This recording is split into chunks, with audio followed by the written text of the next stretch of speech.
What's up, everybody? I keep lagging every time I start the stream. I watched back the last one and I lagged at the beginning. What's up, everybody? Welcome back to Hot Toys Hotline Live, episode 112. As you can see, starting it off right with a great panel. Mike, as you can see in the chat, will be joining us very shortly. I made Chris stay in here because he was here ready to go, and then he's like, I'm gonna leave and go get my food now. I'm like, no, you better stay here and say what's up to everybody first, and then you can go get your food. So, what's up? No, I'm just fine.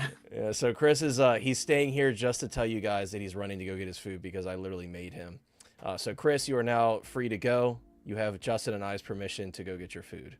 Speaking of Justin, so much, Papa. Of course, yeah, don't call me that.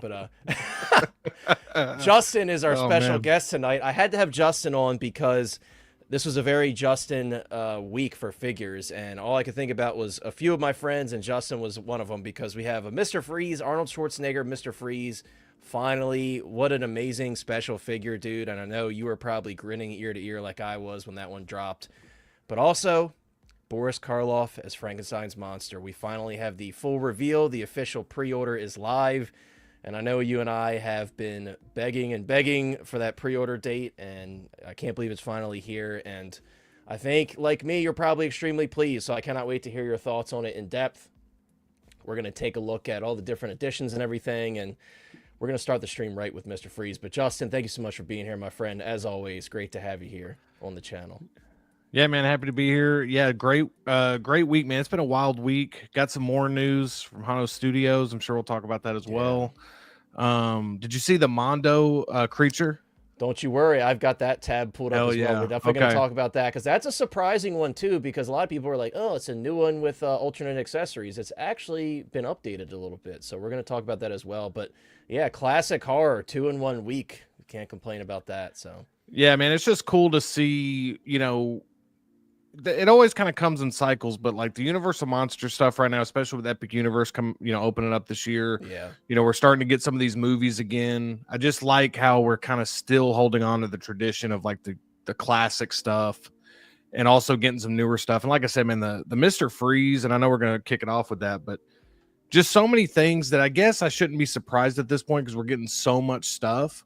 And that's really what's kind of, I think all of us are kind of in that zone of like, okay, what are we really wanting to collect this year? Because there's so much stuff. Bro, we say it every time I'm on. Like, I'm just shocked how much stuff we're getting. Like, I honestly didn't think the Mr. Freeze was going to happen. Now that this has happened, now I'm thinking, what else is coming? Is Poison Ivy coming? All this different stuff. But yeah, happy to be here, man. Can't wait to chat with you. And yeah, man, let's rock, dude. It's going to be fun.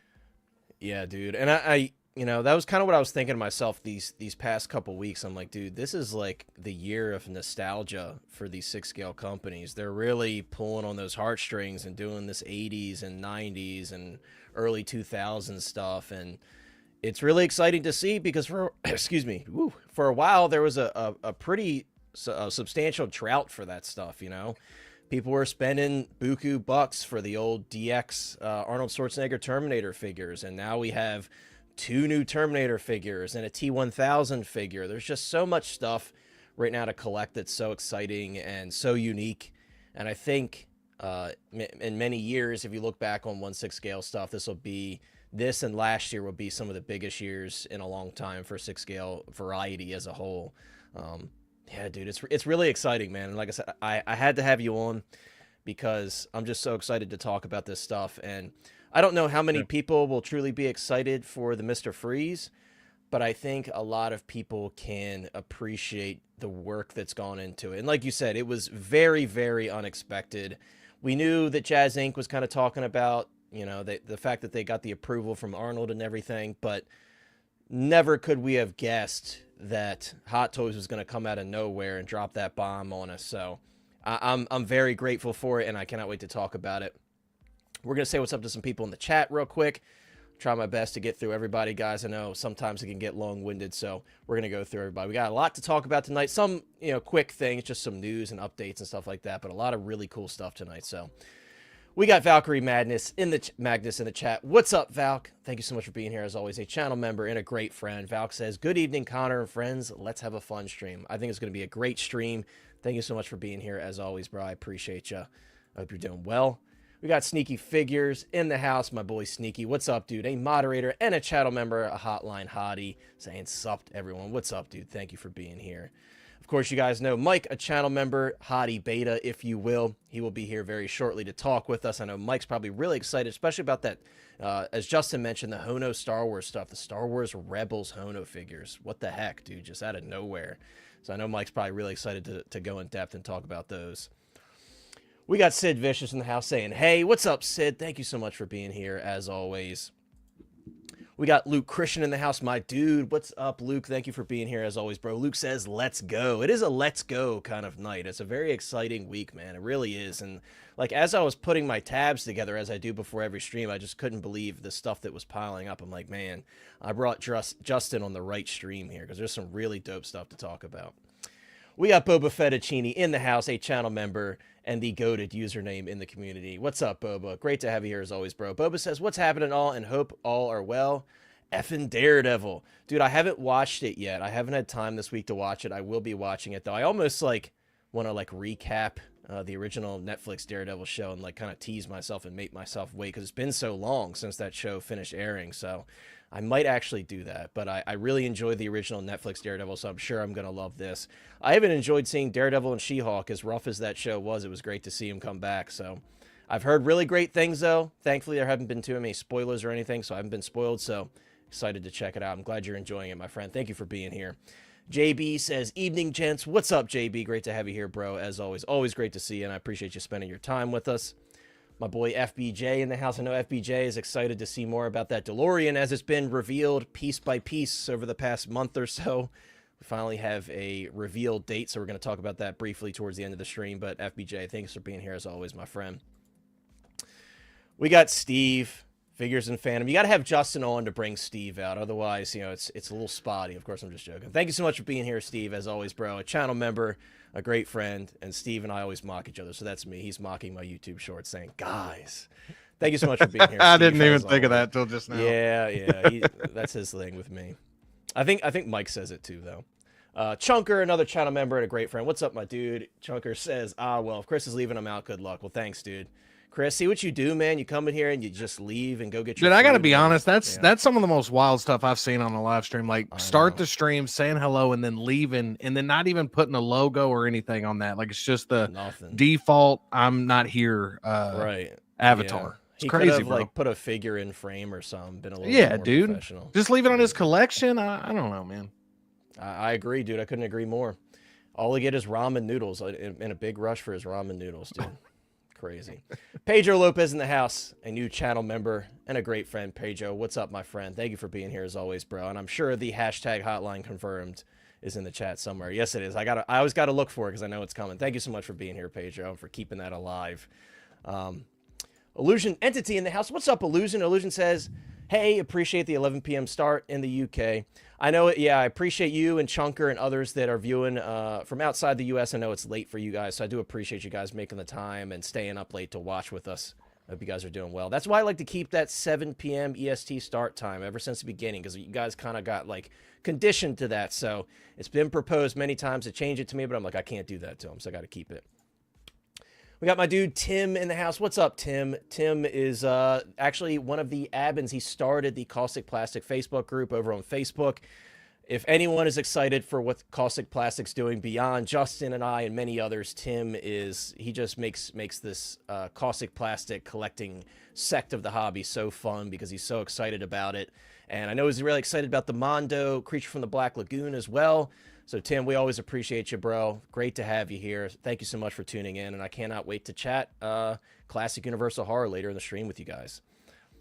We got one Adam12, another channel member, hotline hottie, if you will. I know Adam's excited for that Highlander figure. Adam, thank you so much for being here, bro. Adam says, hello, everyone. Excited for that Highlander figure. Look, I swear I did not read that because Adam commented earlier. That's so weird that it literally basically what I said. Adam, thanks for being here, bro, and I cannot wait to talk about that as well. We got Moose, another channel member, one of the Mecha channel members. Moose says, hello, community of collectors. Bigger news, Kaustic Plastik Frankenstein versus Blitzway, DeLorean versus Hot Toys Free. I know, dude. It's a big face-off tonight. It's like, which one is more exciting? It's hard to pick one. Thank you for being here as always, Moose. We got Gio, the movie can in the house, another channel member, a great friend, and congrats to Gio. I know he just hit a milestone, 30 plus viewers on his stream over there. Really fun stream talking about Freeze over there. I was in the chat. Congrats on that, Gio. Your hard work is paying off, my friend. Always great to have you here. My boy Jose in the chat. What's up, Jose? Jose says hello there. Jose was joking with me. He's like, dude, I'm glad you didn't cancel again, because everybody trolls me. Every time I cancel, all my friends, they always got to troll me and make me feel bad. So Jose was just messing with me. Jose, thanks Dude, for at least being you here, give people, at least you give people a heads up, man. I sometimes I forget on my Friday streams, and I just the next day I'll just try to like pretend it didn't happen. I'll just be like, hey, dude, I've done that, but I'm not gonna lie, it happens, dude. Sometimes you know, if you're busy, you got to cancel a stream. It just happens sometimes. But yeah. I've tried my best recently to notify people, and I saw you the last one you canceled. I think you did notify everybody, so because I know a lot of us look forward to that Friday stream. Yeah, dude, I think that I might have to switch it, and this is a conversation for another day, but like even the 9:30 Central for me, I kind of wanted it to be like a late night vibe. Yeah. But man, it's by the time it gets to like 9, like I try to hold off till the last possible minute where I know I can't go on. And that's why I wait last minute. So I'm sure you're like me, like you know, you're kind of 50-50 on it, and then it gets to the day and it gets to the hour and you're like, damn. Yeah, you're like, I got so much going on. Yeah, it happens. And sometimes it's down to the wire for me, but it's everybody understands. You know, they're disappointed, and I understand. But, you know, these guys are great, and they're all understanding. So, Boba, it's funny. I brought up Abbott and Costello the other day to Anthony from Six Scale Mafia. I was like, please beg Fabio, because Anthony has a stream coming up on the 13th with Fabio from Kaustic Plastik. And he said that Fabio is not a fan of Abbott and Costello. I was like, well, I guess that's it for those. But I interestingly enough, they did do a statue long ago, but I think he's mainly not a fan of the comedy aspect mixed in with the horror characters. But I like Abbott and Costello. They're fun, and they kind of remind me of like a different version of the Three Stooges in a way with their own little twists. And I like Abbott and Costello. They're funny, especially Abbott and Costello Go to Mars. I think that's what that film is called. That's hilarious when they first land and they think they're on Mars. But yeah, it would be cool to see. It really would, especially with all these figures, Bela Lugosi, you know, Frankenstein's monster, all that. You know, it'd be great to have those all together. But you know, you can't have them all, right? Batman Collectibles in the house. What's up, Batman Collectibles? Always great to have you here, my friend. What about that Mr. Freeze? Yes, sir. We're going to be starting with Mr. Freeze here very shortly. I think I've almost gotten through everybody, guys. I'm going to speed it up a little bit, but very excited to talk about that Freeze. Because you guys know me, I'm a big Arnold Schwarzenegger fan, and, you know, I'm going to talk about it a little bit more, but this is a very special figure for me. What's up, Fielder Burn? Thank you so much for being here, as always. Always great to have you here. He says, what's up, everyone? A new channel member and a great friend, a great supporter of a lot of us who stream, and just an awesome guy, and I've seen him on recent streams like Gio's. He's great over there, so thank you so much for being here, as always, my friend. I hope you're doing well. We got Tijuana Mike in the house. What's up, Mike? Thanks for being here, bro. Always great to see you. Another channel member, another hotline hottie, if you will. Happy Tuesday, collectors. Happy Tuesday to you. And thank you so much for being here, as always. Another new channel member, Mr. ES Ways. Mr. ES Ways, every time he makes a comment on my stuff, he just makes me so happy because he's the nicest person ever. ES Ways, thank you so much for being here. Thank you for recently becoming a channel member. I very much appreciate you. Yeah, FPJ, we're going to take a look at another part of that DeLorean tonight, and then we'll we'll talk about, yeah, right, look, piece by piece, dude, brick by brick, we're going to see it, dollar by dollar. Peyton in the house, a great friend and a moderator of the channel. Peyton says, good evening, everyone. Good evening to you. See if I'm missing anyone. We got Christian Crosshair Cooper in the house, the GOAT. What's up, my friend? Saying what's up to me and Justin. Of course, he's not saying hi to Chris because Chris just disappeared on us. Let's see. Tremble Dust. Great to see you, bro. Thank you so much for being here. Tremble Dust says salutations to all. That's very fitting as we're going to be talking about Connor Macleod. I think that's a fitting terminology for that film. Tim says Freeze looks amazing, and that new Arnold portrait looks even better than the T800 portrait. Yeah, we're going to talk about that. It looks great, man. It really does. I'm just over the moon about it. Finally, SG Collectibles, another new channel member, Hotline Hottie, says, what's up, Connor? Guys, as always, I kind of, you know, pass through the comments quickly just to get us started. If I missed you, drop those comments. I'll do my best to read your comments. Mike says, Justin's so casual, he doesn't realize. Exactly, it's Casual Friday, dude. You either get a stream or you don't. You know? That's what it's all about, man. Right, I mean, but when you get a stream... You know what you signed up for? You know? Right, but when you get a stream, it's always maximum energy levels. That's Yeah, just, oh, yeah. That's all you can promise is you'll deliver maximum energy. That's all That's you it. can promise, man. Any other expectations, guys? I don't know what to tell you. I'm gonna put us over here right now, guys. We are gonna get started strong, talking about the Arnold Schwarzenegger Mr. Freeze, and I want to put this up on the screen because this is very true for me and probably for others who are fans of more niche things like this in the Batman universe. This is a dream figure for me, and shout out to Geo. Long ago, I was on Geo's stream the first time I appeared over on Geo's channel, and he does his figure fantasy, and you get to pick a figure that's like top of your list that you would love to see made. And my fantasy figure, guys, the first time I came on was Arnold Schwarzenegger, Mr. Freeze. So you best believe when I saw this pop up, I was insanely excited. Not only the fact that Hot Toys did it, because I had never expected them to tackle something so complicated, but personally, looking it over, comparing it to the screen use suit, of course, nothing's ever going to be perfect, but it's pretty damn good. I'm very, very happy with how this has been executed. I think Hot Toys really has surprised us with this one. They've done a great job. I really think they did an awesome job on it. And Justin, there's so many different parts going on here with this figure. There's really a lot to it, a lot of complexities. And they've gone through and obviously added that like pearlescent effect to those shiny pieces. You can kind of see it better when the lights are off, which I think they have a photo or two with the lights off. But they've also added that like ice blue LED underneath that really, again, just looks very, very close to the film. I think they've done a great job with a lot of the aspects of this figure. And also, this is not die cast, and obviously some people were disappointed in that, but damn, it looks good. I think for a non-die cast piece looking like real metal, it's pretty spot on. And we know Hot Toys has been really, really good lately with the paint apps on metal stuff, so I'm not going to be let down by this at all, I'm sure, with how it looks in person. But damn, does he look good. The effect here with the ice blast coming out of his I guess you would call that like an ice blaster, ice rifle, looks amazing. I imagine the articulation due to the design of this suit is probably going to be a bit limited. I think we can expect that with this one. It's a big, like, brooding, heavy suit. Someone mentioned the portrait already. The portrait looks amazing. A lot of people are saying that this is, like, much better than the T800 sculpt. And after kind of talking it over with some friends and comparing the two, I do think basically, like, the eyes and below looks like the exact same for the most part to the T800, the clean T800 sculpt, but they certainly have done some work on the forehead and changed the forehead around, and obviously it's a bald-headed sculpt, so there's some different work done there. But I do see Tremble Dust. You got to give me the official term, dude. I don't know what is a freeze blaster, freeze gun, freeze ray. I don't know, dude. I should know this because I'm so excited and I love this character so much, but you know, it's like some people call lightsabers laser swords. We don't get on them for that. Yes, this is fully USB powered, and honestly, that would have been an absolute sin if it wasn't. I would have been very disappointed. I don't know about you guys.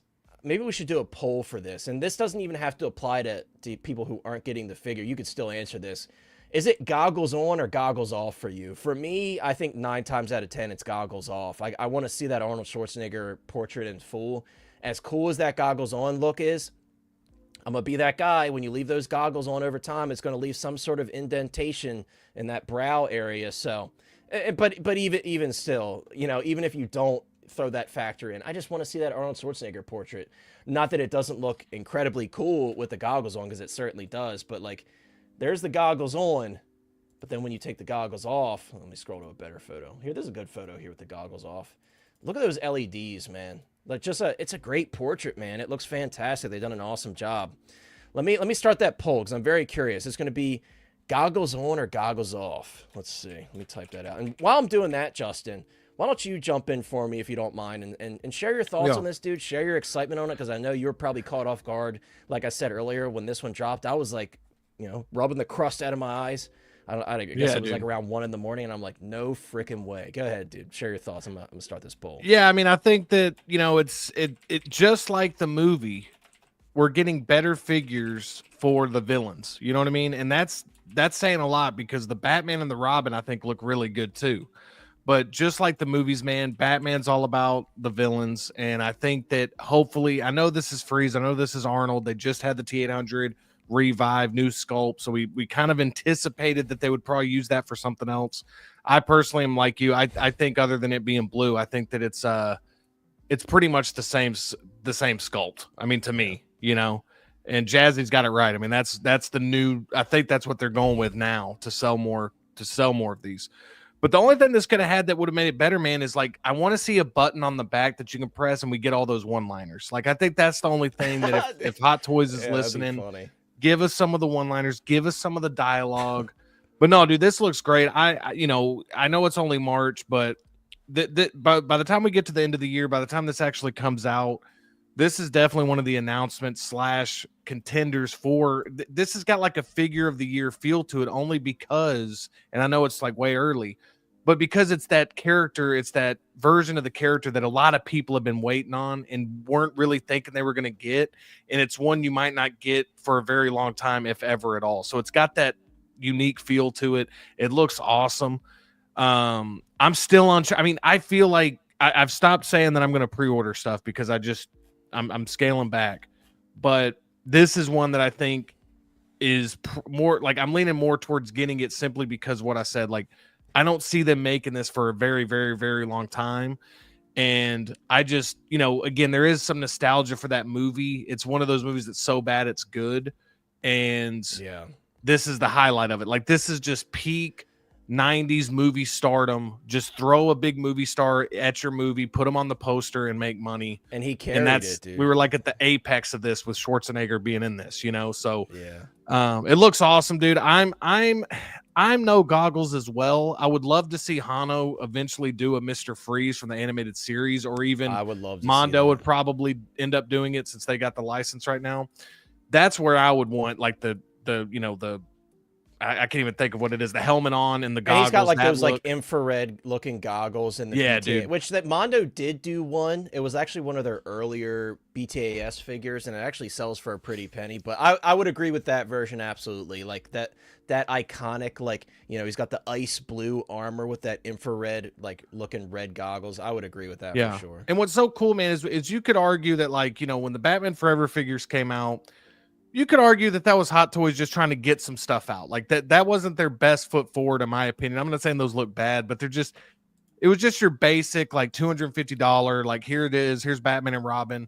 Then we got the Batman and Robin from this movie come out. We again we talked about how good the Clooney lower sculpt looks like, so there was a good start there.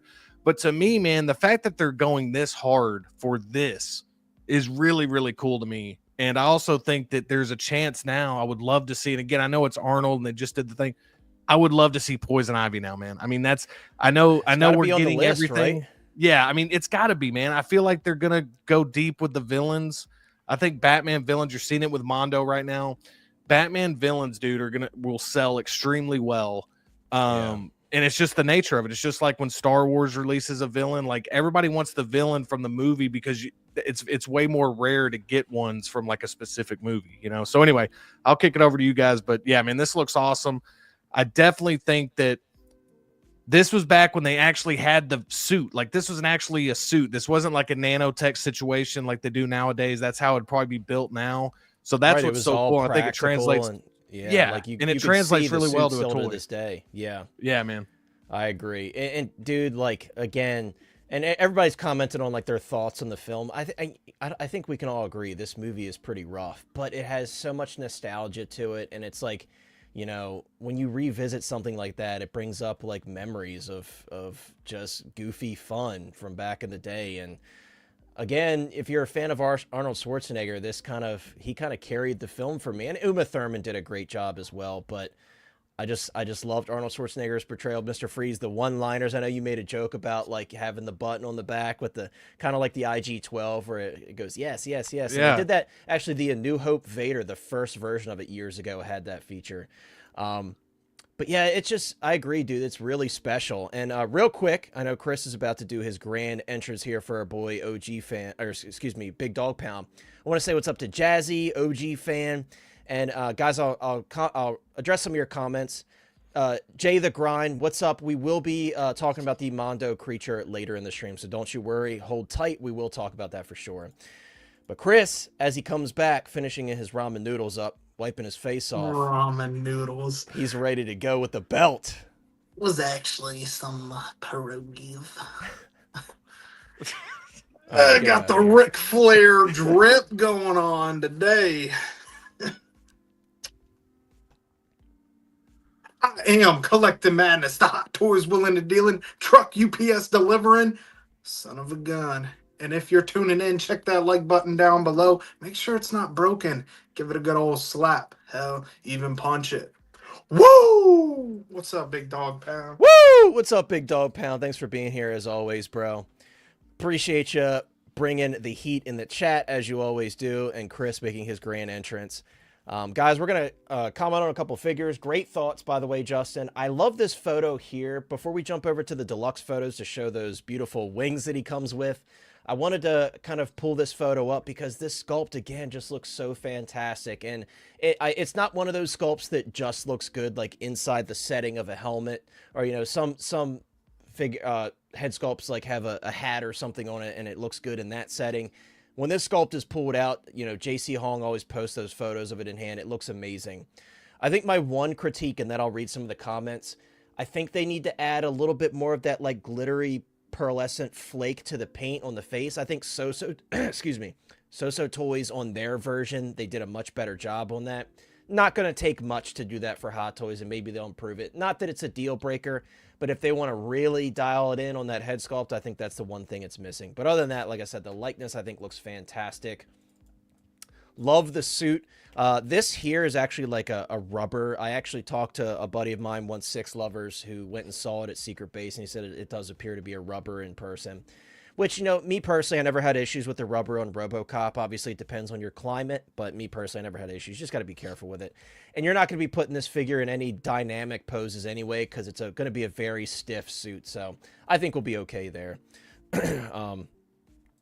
Trumbull Dust says, yes, USB powered, agreed. If it wasn't, huge miss. Yeah, I'm really glad that it's USB powered, because obviously that kind of brings this suit to life. Not that it won't look good without the lights turned on, but with the lights turned on, obviously that just ties everything together. Those ice blue LEDs just look amazing. Cannot wait to see it in person. Pedro said, since they don't appear to light up, goggles off. Fair point. Moose says, I hate the Batman and Robin movie, and of course I pre-ordered Mr. Freeze. Sigh. Now I need Clooney and Bats and the new Robin. We'll have to wait for Yost, Poison Ivy. Yeah, and I want to kind of end the conversation off with that regarding Jazz Inc. Potentially doing this figure still. We're definitely going to talk about that towards the end. But yeah, like Justin said, I would love to see somebody do it, Poison Ivy. I know Mars Toys was talking about doing it, and I think they maybe showed a prototype, like just render of a head sculpt, but somebody's going to do it. If it's not Hot Toys, it's going to be somebody. Boba says, this is an amazing looking figure. The wings on the deluxe puts it over the friggin' top. Not for me, though. Yeah, we're going to take a look at the wings after this, for sure. What's up, Ryan? Ryan says, this movie is so bad, but this figure makes me want to go back and watch it. This will look good on someone. That's the thing, dude. It's going to have so much shelf presence. Just a big, hulking figure with super bright LEDs, and it's freaking Arnold Schwarzenegger. You cannot go wrong. You really can't. I know some people are probably like, you can go wrong. You can't. Yes, FBJ, you do need to see the eyes. You have to. And we're going to look at the poll, because last time I looked at the poll, it was really getting crushed. But we'll take a look at the final results of the poll before we move on. I think so. Again, we're going to talk about like what this means potentially for Jazz Inc., but I think it might be. Unless another third-party company does a weird one. Looks like Mr. E.S. Ways wants to replicate the scene in the beginning where Arnold jumps out of the rocket, because he wants to display him with the wings. Yeah, I don't think I'll display mine with the wings, but it's still hilarious and amazing that they included those. And also, like, I always get the deluxe, and to have that deluxe base, which I know is kind of like a reuse from what is the name of that suit from the Arkham games? Someone to remind me. I know it, but I always blank on stuff on stream. That one Arkham Batman from the suit that he's wearing when he fights Freeze in the game. They basically reuse that stand, but still, I think it's a great looking stand, and it fits really well for this figure. Guys, any chance, because this is honestly, I mean, I'd probably want Poison Ivy a little bit more, but this is next. Alicia Silverstone Batgirl? Or is there any chance? Dude, I did say that when this dropped. I was like, are we going to get Alicia Silverstone Batgirl? Dude. It would make sense, man. She's on the convention circuit now. She's out there on the convention circuit. Who knows? I just think it makes sense, man. It would make sense, you know? I'd love to see it. What really makes sense is that entry grade Mike is in the building. Get it, entry grade, because we're talking about Hono Studios tonight. What's up, guys? What's up, dude? Perfect timing. We're here for the first topic, talking about your favorite dude. We're talking about Arnold Schwarzenegger, man. I love Arnold, man. It's great to see you guys. How's your finger? It's great to see you, bro. Always love streaming with you. It's Chris, Connor, love you guys, man. So chat. Love you, dude. Thanks for being here, man. Great to have you. A really exciting group of figures to talk about tonight. Oh, yes. And you certainly would not be allowed to miss it because I'd yell at you.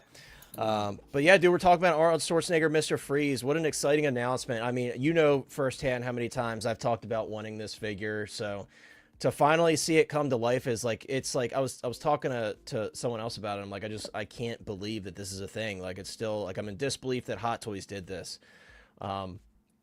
Joe P, so your profile picture finally is coming full circle. Your range troopers finally shipped and on the way. I'm still waiting for an invoice for the due back, but I have quite a few figures on the way from off the rack. So a lot of cool stuff coming in for me.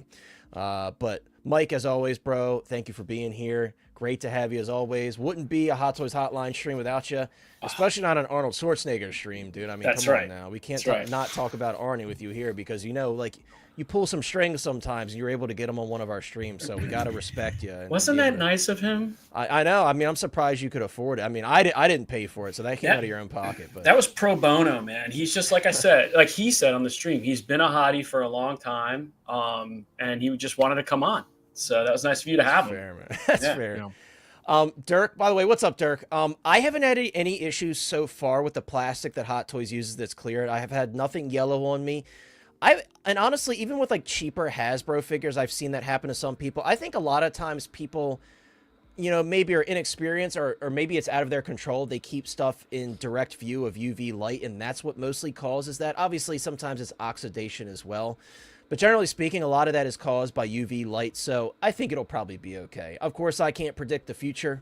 I know some people like to say, you know, Pedro Lopez hotline confirmed. That is not hotline confirmed. But if I had to guess, I think it'll probably be okay. Sal, what's up, my dude? Thank you so much for being here, bro, as always. And yes, this is very nice. I want to jump over to Chris, though, because Chris is just now joining us after eating his food, giving our boy Big Dog Pound a big introduction. Chris, I know you're a big fan of Arnold. I know this movie you could probably care less about.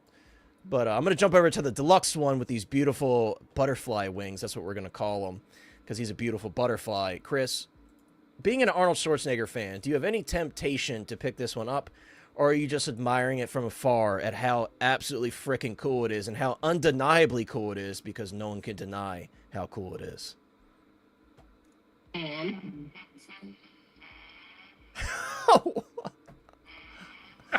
If that is not the most budget little intro I've ever heard in my life. Dude's got a hit clips on his desk. So I had no clue that was a part of the film in any way. That's just what I thought of when I'm hearing Mr. Freeze.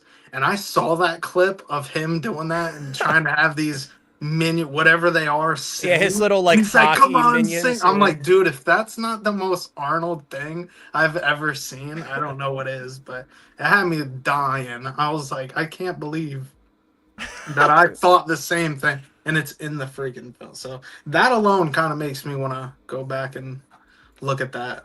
But I think it's a cool figure, and the whole head sculpt Can I thing. just say, sorry to interrupt you, but Chris, this is so much better than the likeness of Terminator.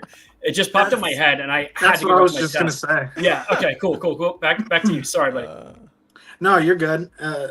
Like I was thinking the same, and I don't know if it's the blue paint, but I told Connor the same thing. I was like, why does this look so much better and looks like what they were missing with the T800 and the T1? Like they nailed it on that expression. So I have no clue what went on there. I don't know if it's the hair or if they tried too hard to make him look a little younger, but it makes no sense because this was filmed back then, wasn't it too? Like around similar time. So I don't get why T2 would have been much earlier. Actually, like T2 was Like 5 years. Yeah. So I mean, Okay. hey, 5 years can age a Yeah. man. 5 it years has can age it a has man. me. Yeah, I have a 2-year-old and it's 15 years age on me. But I mean, still, when I see this, I'm not questioning who that is. Now, I'm not questioning because I know what T800 is, stuff like that either, and it's not that bad. But when you look at them, I don't know. There's I don't just know if- something off. It's in the So you're, lips of the note. so you're telling for me the you saw that T800. T800 figure, like, who is that? I don't know who No, that like is. you know who Like, it is yeah. because Oh, obviously man, come on. T800. But I'm saying when you see this, you're like, why couldn't they have done it? The And it's reason you really know who a this problem, is 'cause- because he's wearing a big suit and he's got a freeze gun, bro. You know it's Right. Mr. Freeze. Yeah, the Terminator Civilian outfit clothes. is not No, but recognizable at all. look Like, at the Chris what is looking at it, he's JC like, Hong who? What posted. character is Like this the right single here? head sculpt of just the head sculpt and his neck or whatever. Like the sculpt work looks a whole lot better in my opinion. I Like Chris, don't know, man. do I you feel ever like it's feel the like exact same to me. Like I again, think this that is they just- are. It's just the forehead. Like I think forehead above is- the. I know Mike's not going to like this. Definitely not because No, he didn't have that. What was missing? It was like in the lip, somewhere in the lip to nose ratio, and Jose- the eyebrow forehead area. Jose, I know you're on the case. Can you send me that photo of the two sculpts next to each other? I'm telling you, dude. So- They yeah. look the same, and I know this is gonna because Mike was big on the eyes on the last one. From here down, they look the same. Big eye to guy, me. Mike is. Yeah. Big, Yeah, he's a big that's eye what guy. that was my nickname in high school, Big Eye Guy. Big guy. But man. look, I even said in the last stream, lighting, photography, paint. Like, there's a million things that you ever see a sculpt without any paint on it. And this is You're like, and I another guess thing. it's This is good, you blue can't skin. It's so much easier to make blue skin look good Yeah. than like I- photographing flesh tone. You know. It might be the same sculpt, but there's just something. Sometimes when you look at a figure or you look at a sculpt and you're like, "Damn, that looks perfect," or you're like, "It's not 100%. I can't figure out exactly what it is. I like it. I don't think it's bad, but it's not as good as others I've seen." Yeah. And that was my feeling when I saw this. I was like, "This looks better to me." Could it be the paint? Could it be the photography? Maybe. Yeah, I mean, Chris but is- even when JC posted his Yeah. photos that was of good. this versus the other ones, it's still Chris is like, dude, this looks like the heat I agree. miser, and I don't know what the other one looks like. it would be the freeze miser, pal. Yeah. Oh, it's too funny. But no, He like said, "Stay cool, bird boy." Ryan, that's perfect, Come on, Ryan. guys. By the way, congrats, Jazzy. I have mine on the way as well, and all the photos I'm seeing, and I saw Dean Knight's review. Amazing looking figure. Sideshow on the horror stuff, at least lately, they've been very much delivering. So Oh yeah. very Just very for excited that, to take a look. I'm at not renewing myself as a hottie. Oh no. that. He's not a hottie, guys. It's all right. He's I never- was he's never one been time. I did it one time. back I- in the day. Back I in was the day. thinking of this. Yeah, it's always funny when panel members win a membership when somebody does a giveaway, and you're like, "How did that happen? I'm Yeah, a double what? member." what the freak? Yeah. What the flip? All right, guys, we're gonna put this Don't to you rest. guys? Well, I was going to ask you. Don't you think it would be? Oh yes, put it to rest. Go ahead. I mean, look, guys, call me blind, call me Hold on, whatever move you us want. out the way a little bit. Call me whatever you want. That's come on, man. the lower half of that head sculpt's the same, bro. The lips and everything, they're the same. It's just, I mean, Yeah, I don't think they went back to the lab and just redid the whole face. For Chris's this face right now, dude. He's No, because I'm examining it. looking at it side by side. So Well, look, the eyes from- are obviously different because they did the eyebrows. They did the makeup right over the from, eyebrows. that's not but like from here up, it's different. You could see different wrinkles in the creases between the eyes and the I forehead. think these they are changed flipped up. though, dude. They're flipped because you see the. I was the just two- about to say the something two- doesn't the two look right on wrinkles- Mr. Freeze now. Well, he's got two wrinkles on Right, here we the go. two wrinkles on one side, and then on the other picture, the two wrinkles are on All the right, all right. We're gonna do this, guys. We are polling this because we can't just let we got to let the chat speak. So we're gonna. By the way, goggles on, goggles off. You guys made a great decision. We have 36 votes. 75% say goggles off. That's about what I thought it I would say be. goggles off. But pull up JC's Oh, yeah, goggles photo. off. How about that? Pull that up. How about that? No, we're polling this, Chris. That's exactly what we're doing. Let's pull this up. Just a bunch of haters. Honestly, it's not even about that. It's the eye of the beholder, right? It's the paint. Everything has to come together. Also, the Terminator shadowing picture of the is cheeks, really like all that. soft. is really soft lighting on that. Yeah, I like I That said, was like you trying to argue with me that the Anakin sculpt was the same as the artisan one. And it's no. not. Chris tried to say it Ooh. was a completely different sculpt. I told him they It used the is. same base sculpt and No. tweaked some stuff. I mean, Heck no. And that I was don't literally the first reaction. Okay, you know what? Since Chris wants to bring up old stuff, Chris swore that the stranger in the Acolyte wasn't a Sith. He swore by it. The very first episode, he's I like, still don't he think did not say he was a Sith. And then Yeah, it was he didn't literally claim said it. in the show, and he was like, I can't believe they've I done don't Bro, think this it was Arnold, said in this the show Arnold either. sculpt is tearing friendships remember that. apart, man. It's, Yeah, it's just 'cause it's putting dividing between hotties, man. This It's ain't right. crazy, right. man. But Chris just is because he bringing said up he old was a stuff. Sith doesn't mean he was a Sith. I'm about to smack him Yeah. with a belt, boys. That's crazy, dude. Big Dog Pound says, looks the same to me. Those sculpts are totally flipped. Yeah, I mean, we got to blame Jose Plus for putting that together. He flipped the orientation on us, so we're gonna blame that on Jose. Jazzy says, just score the Artisan Joker on Sideshow Seconds plus use Sideshow rewards. Dude, that's Hell yeah. awesome. I just saw Joshua, actually. Thank you, Joshua, for letting us know. That's actually a huge score. That's though. awesome. That figure Yeah. sells for a Damn. ton. That's Wow. big. Tim is saying they're the same Check the hair. sculpts. Check the Like I said, guys, obviously we're just kidding with each other. Like Mike said, every single head sculpt is going to be divisive. Every single head sculpt, people are going to see it differently. Oh yeah. And but in Jose's world, he said it doesn't matter what Mike says; they're the same sculpt. Like I said, I'm voting same sculpt from below the eyebrows. That's what I'm. But voting. I remember, will tell Mike's a he's right big about eyes one guy. thing. I'm a big eye guy, but I will tell Jose one thing. They might be. He is right about one thing. It doesn't matter what I say. Always keep that in mind. It doesn't matter what any of us say, guys. Yeah, We yeah. are just doing the same thing you guys would do when you're sitting at home and you pull up the page or you're chatting on Facebook. You're like, I think it's this. I think it's that. That's, at the end of the day, none of our word is law. It's just what you see with your own eyes. You know what I mean? It is awesome. Speaking how of people see eyes, things just want to differently. remind everybody, Mike is a big eye guy. He's And a Mike, big- what do you true. think of the eyes on this figure with the goggles on? What do you think? Well, I kept my goggles on too long once.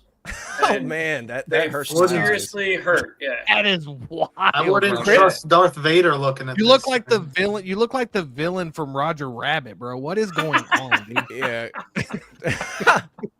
Christopher Lloyd reprising. You don't want to his see me role. do my Beetlejuice impression. That reminds me of Chris when he pretends like he's blind sometimes when he's over at my house. So like turn the corner and be like, "Where are you at? What are you doing?" That's Damn, no you guys know how to such party, man. Dang. Yeah, that sounds fun. thing. No one at a party is having a fake blind guy at your house. Yeah, that's great party. He like pretends to like bump into stuff, and I'm like, "Chris, you're not blind. Stop." He's dropping packages off at the wrong houses and stuff. That was this pizza guy just showed up to my house yesterday and left a pile of pizzas on my doorstep, bro. I had to call Domino's and be like, "Who does this belong to?" And I dropped it off at their house. I'm like, "This isn't mine." I wouldn't have called, bro. Wait, you finished the delivery for him? That's Yeah, dude. I'm like, "Did you guys-" That's insane. I literally made a joke. I was like, "Did you guys order these?" They're like, "Yeah." I'm like, "Yeah, they left it on my doorstep. I'm sorry." Did you tax him a slice? No, dude. I just gave, I didn't even open Dude, the you stuff, I just earned gave it. to him. This guy's too Yeah, nice. dude. Fielder Burns says, I do agree they're the same. We're going to close the poll, guys. Get your rapid votes in now, although I can already... 17 votes, guys. We need more. We're going to get up to 20, at least 20 votes, and I'll close the poll. But Can I kill some time while they're voting? absolutely. I'm going to move All right. us back out of the way so we can see everybody's beautiful faces. Go ahead. Would it not be a fun game? And I know you don't do like games and stuff, but maybe like Geo's channel or something, or even I'm not against Been games. trying to Yeah. tell him. or even how you like if you had a game where because they make good figures or great figures from great movies all the time. That's boring. What's really more like awesome Morbius figure, the Morbius film, right? Awesome Mr. Freeze. So if you measured the gap between how awesome a figure is and how crappy the movie is, and that, whoever's got the biggest gap there wins. You know what I Yeah. mean? Like, I think like Morbius, people- Maybe the we'll Flash, implement too. that, dude. Maybe we'll the implement Flash, like Morbius would give him a run for his money because they thought they were making a good movie. Yeah. This film, they kind of were in on the joke, and it might have failed, but you kind of see what they were going for more. But I still think that this could give, how great the figure is and how kind of crap the movie is. That's I like just think those are the more interesting figures in a way, people right? hating on Reva and then collected her. Yeah. No, that's a great. But no, quote. maybe Mike, we'll talk backstage about it a little bit, decide how we want to implement that. We could do something like that for I sure. feel like think you it'd should be get fun. first dibs on this, Connor. Before Oh, wow. you know, see because how that he was just treats a- you? Well, He it's just tells going me to be shut called. up. It's going to be called Hottie Beta's something game. We're going Yeah, to name it after Mike because it was his idea. So we're going to come up with something. We'll do that for sure. And Tremble, to answer your question, it was just like literally a minute Wow. walk. I walked. I didn't have to like drive. You anywhere. walked it over, bro. Yeah, Mike's- the walked Krusty it Krab over. pizza is the pizza. And I'm at Mike's the door. over here smoking a cigar, having a good time. He's like, I got an idea. A game we can do. Yeah. Tell Connor that all the time. He's like, shut the Well, fuck dude, up, buddy." dude, we see the games you like to play, Chris, and that's why he had to ignore it because you would just. Yeah. We've already seen what y'all do, Like- man. Lie Blind guy. about Yeah, head that's sculpts true. on You don't- stream, dude. That's Yeah, he all wanted they to do blind guy posing. It's I like know. blind guy figure posing. See who gets the best pose with their eyes closed. Thank you, Big Rib. And I saw someone else say this earlier. The XE suit is what I was talking about earlier. Thank you. Yes, yes. Sal makes a great comment here. Sal says, design is always a first check mark for me, then it's film quality. I'm struggling on pre-ordering this one or not. Yeah, I mean, you know, for me, for someone who's been looking forward to possibly seeing this for so long, it was an instant pre-order for me. I got it through Off the Racks. By the way, if someone wouldn't mind, drop a link to Off the Racks if you want to pre-order it. He does have some still available. I think he's down to like 2 or 3 of the deluxe, and he has a decent amount of the regular. One other thing, Connor, there's a ton of nostalgia for this movie. So when I say it's crap, absolutely. I was a little too old. I was like 18 when it came out. But if I was 5 or more years younger, I think this should be like, oh my God, I have to have this. I was 10 when it came out. I had all the toys. You know what I mean? Yeah. So I think for people a little younger, I completely understand the nostalgia for this. Yeah. Very exciting sure. figure, man. For sure. I'm going to end the poll real quick, and then we're going to have one more discussion about Mr. Freeze before we move on. 73% of the chat, we have 22 votes. 73% said this is the same sculpt with changes. So, again, we're going to leave it at beauty is in the eye of the beholder, but that is the chat's thoughts, and we are obviously split on the panel Big 50-50 here. So, Big poll. yeah. Chris, you should have made more accounts. I know that 27% was you with multiple accounts, but when they say it's the same sculpt, they must. I said admit that same. there's No, I said same tweaks. sculpt. The poll said, "Is this the same sculpt with changes?" So if you voted yes, you're saying it's the same sculpt with changes. But that'd be a different sculpt. Yeah, Thank you. I'm Connor six, doesn't I'm like to think 6'4" that- when I'm- he changes. Alright. I never. 5'10". Hold on. Maybe there's some confusion here. I was never saying, and I think I said it multiple times. From probably here did. down, Yeah, it's yeah. the same head sculpt to me. So that was the poll. Okay. From the, Below the eyebrows up, right? From the eyebrows up, because obviously they removed the eyebrows. From Yeah, that okay. up, that section to me looks changed. Is this the same but That's different? a different sculpt. Same beast, but a different animal. There you go. Do you guys think he should be a little more flakily blue? I did That's what Connor mention was that saying earlier. earlier. I think Yeah. they need to add a bit of more like glittery, like Yeah. pearlescent effect to the paint on the head sculpt. But other than that, I think it looks great. I just They think went that's like for the it, one but- improve. I Yeah, I would've think liked to have So seen- actually did a better job there. I would have liked to have seen the interchangeable eyes with the red eyes when he gets. That would have been cool, man. A little 2-pack. Get that with him in the robe when they have him as like prisoner or whatever, and he's getting his like eyes get really red because he's getting dried out or whatever. That would have been a sick look. Yeah, that would be sick. But yeah, so guys, our final like kind of brief discussion before we move on from Freeze. I was really, after this was announced, and I got my excitement out, and I was thinking about it. I'm like, what is Jazz Inc. gonna do now? Are they going to cancel this project? Because Hot Toys, obviously, they did a pretty awesome job. And honestly, to answer that question, because a lot of people have been kind of contemplating that on Facebook and Instagram and stuff, I don't know. I mean, if I were Yost, I probably would cancel it because he's got a lot of really cool, awesome stuff in the pipeline, especially like that, he's got a lot of 66 stuff he's considering, and he's obviously done many different 66 vehicles and things like that. So I don't know. Me personally, I would probably can it. I don't know if diecast is going to be enough to drive enough business to make it worth his while. I truly don't know. Like, is diecast such a deal breaker for a lot of people? Because this figure, I believe the deluxe retailed for $395. Oh, look at the sweet little baby boy. The little He sweet just baby wanted boy. to say hi. Look how Hi, big little he's baby getting, boy. dude. Little Mr. Freeze. Look at him. He's so cute. And Chris's kid See too. everybody. And Chris's Yeah, kid. and Noah's here as well. But I think it was bigger what, than me now. almost $395, I think, for the deluxe, and then off the top of my head, what was it, 365 on Sideshow for the... I got to pull this up. I don't want to be inaccurate here. But it's already a pretty pricey figure. So when you're talking about die-cast, and obviously Yost is going to do way less numbers than Hot Toys because, you know, Hot Toys just has a much bigger fan base when it comes to the figure stuff.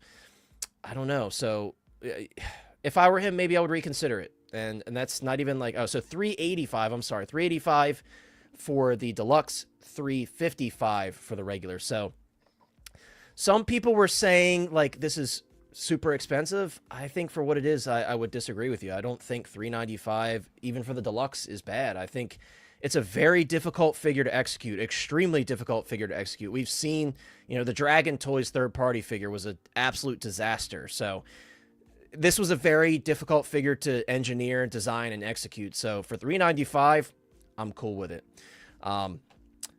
Yeah, I mean, and that's another point, Moose, like a figure this big with die-cast, I don't know, man. Like, I love die-cast, don't get me wrong, but I just don't think that would be enough to make me want to buy another one. I mean, you know, that's not to say that Yost wouldn't, you know, blow us away with even more accuracy and realism, but I think Hot Toys has done a fantastic job here, and I'm very happy with it. So, yeah, Yost has enough really cool stuff in the pipeline. I've got his Catwoman 2-pack on pre-order. I will be getting his Penguin as well, his 92 Penguin. So he ain't going to be hurting if he drops this project, and I'm sure he's got plenty of other stuff that he hasn't even told us about that he could be working on. So it is what it is. It's part of the game. It seems like right now, third-party, you know, licensed alike, they're all interested in the Batman stuff, which is great to see because we love to see more DC love. So what's up, Reversio, channel member, a great friend, and the goated photographer. What's up, Zio? Zio says, hey, guys, can't stay today, but just wanted to drop by and say hello. I'll watch the replay. Gorgeous panel, by the way. Thank you, my friend. Thank you so much for dropping by. I hope you have a great night, and thanks for checking out the replay. Hope you enjoy the stream.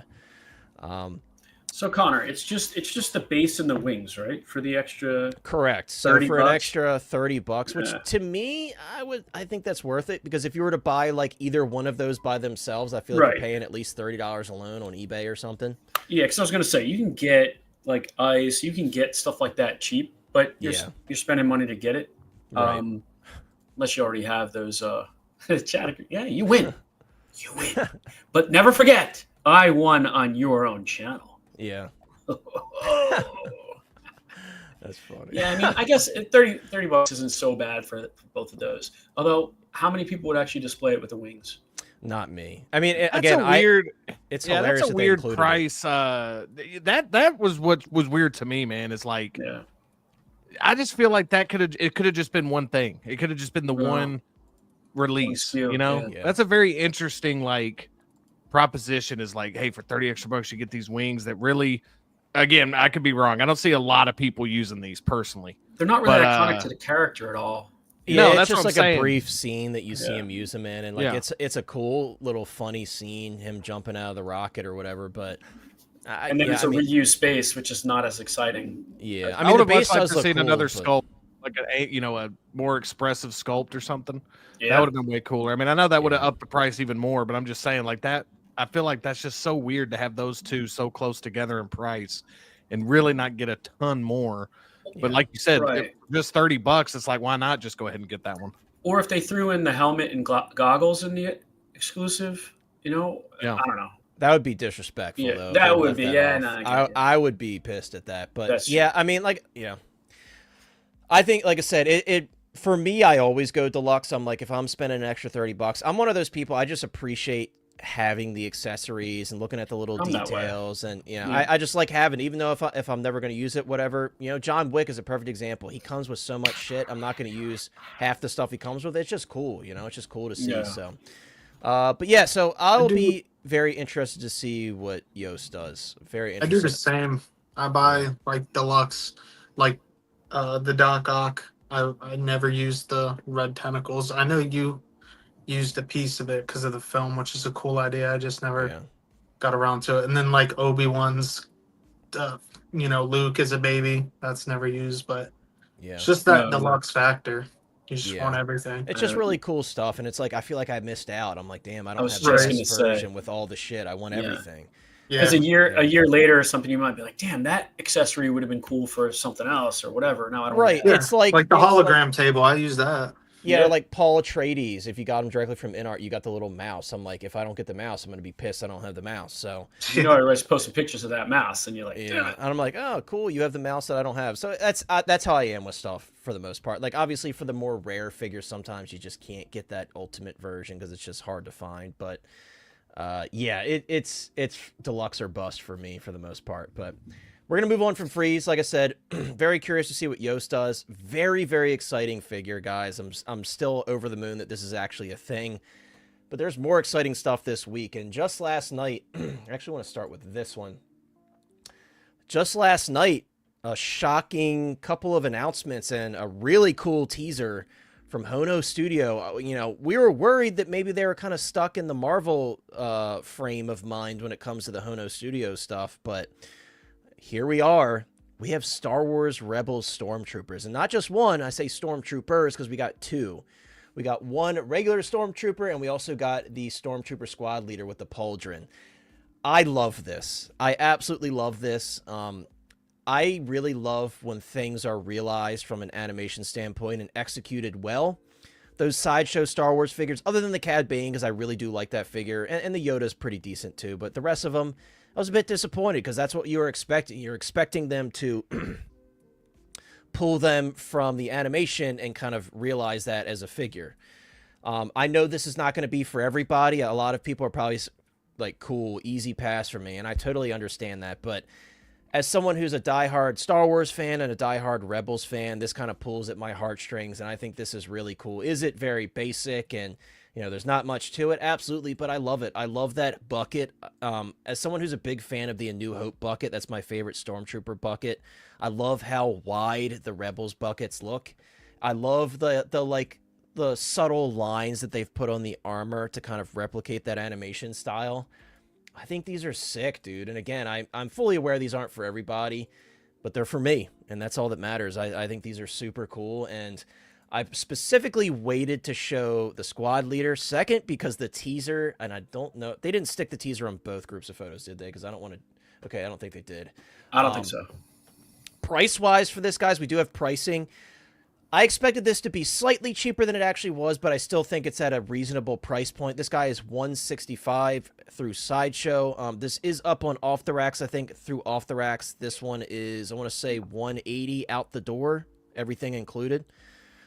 Which, to me, I think is pretty fair, you know? I mean, you know, what you're getting, I do love this little backdrop they include, and the fact that, again, comic collectors are getting a little taste of something cool like this if you collect comics. It's awesome, dude. And you know what I could see with this? I love the classic cover, the Marvel Comics Star Wars comic with the Boba Fett on the main cover. You know, that iconic one with Boba Fett with his E3 blaster, and it's got that, like, starburst effect.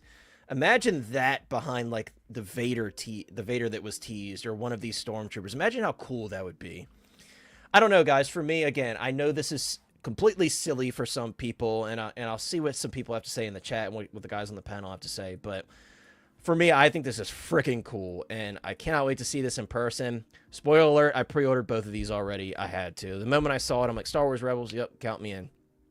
So I think this is great, and even if you're not a huge fan of these announcements, you should be a huge fan of the fact that we've gotten a glimpse of the potential for Hono beyond 3 Wolverine figures and multiple Spider-Man figures. I want to see a Batman. I would love to see Hono take a stab at Batman, or take a stab at Superman, or maybe like a Justice League, like Martian Manhunter. And, you know, they could do so much with this line. And I feel like going outside of Marvel and doing other stuff like this, like, I wonder, is this it for this line after we see the Vader? Are they going to do like Ezra and Hera and stuff? Like, I could only imagine. I can only imagine if they did that, how exciting that would be for a lot of us. But I'm going to pass it over to Mike, because I think Mike probably is going to have the most to say about this on the panel. And I'll also pull up the other one as well, because we'll kind of group these together just in the interest of time.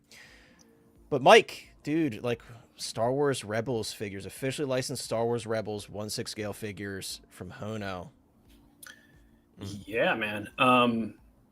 I am very excited about this.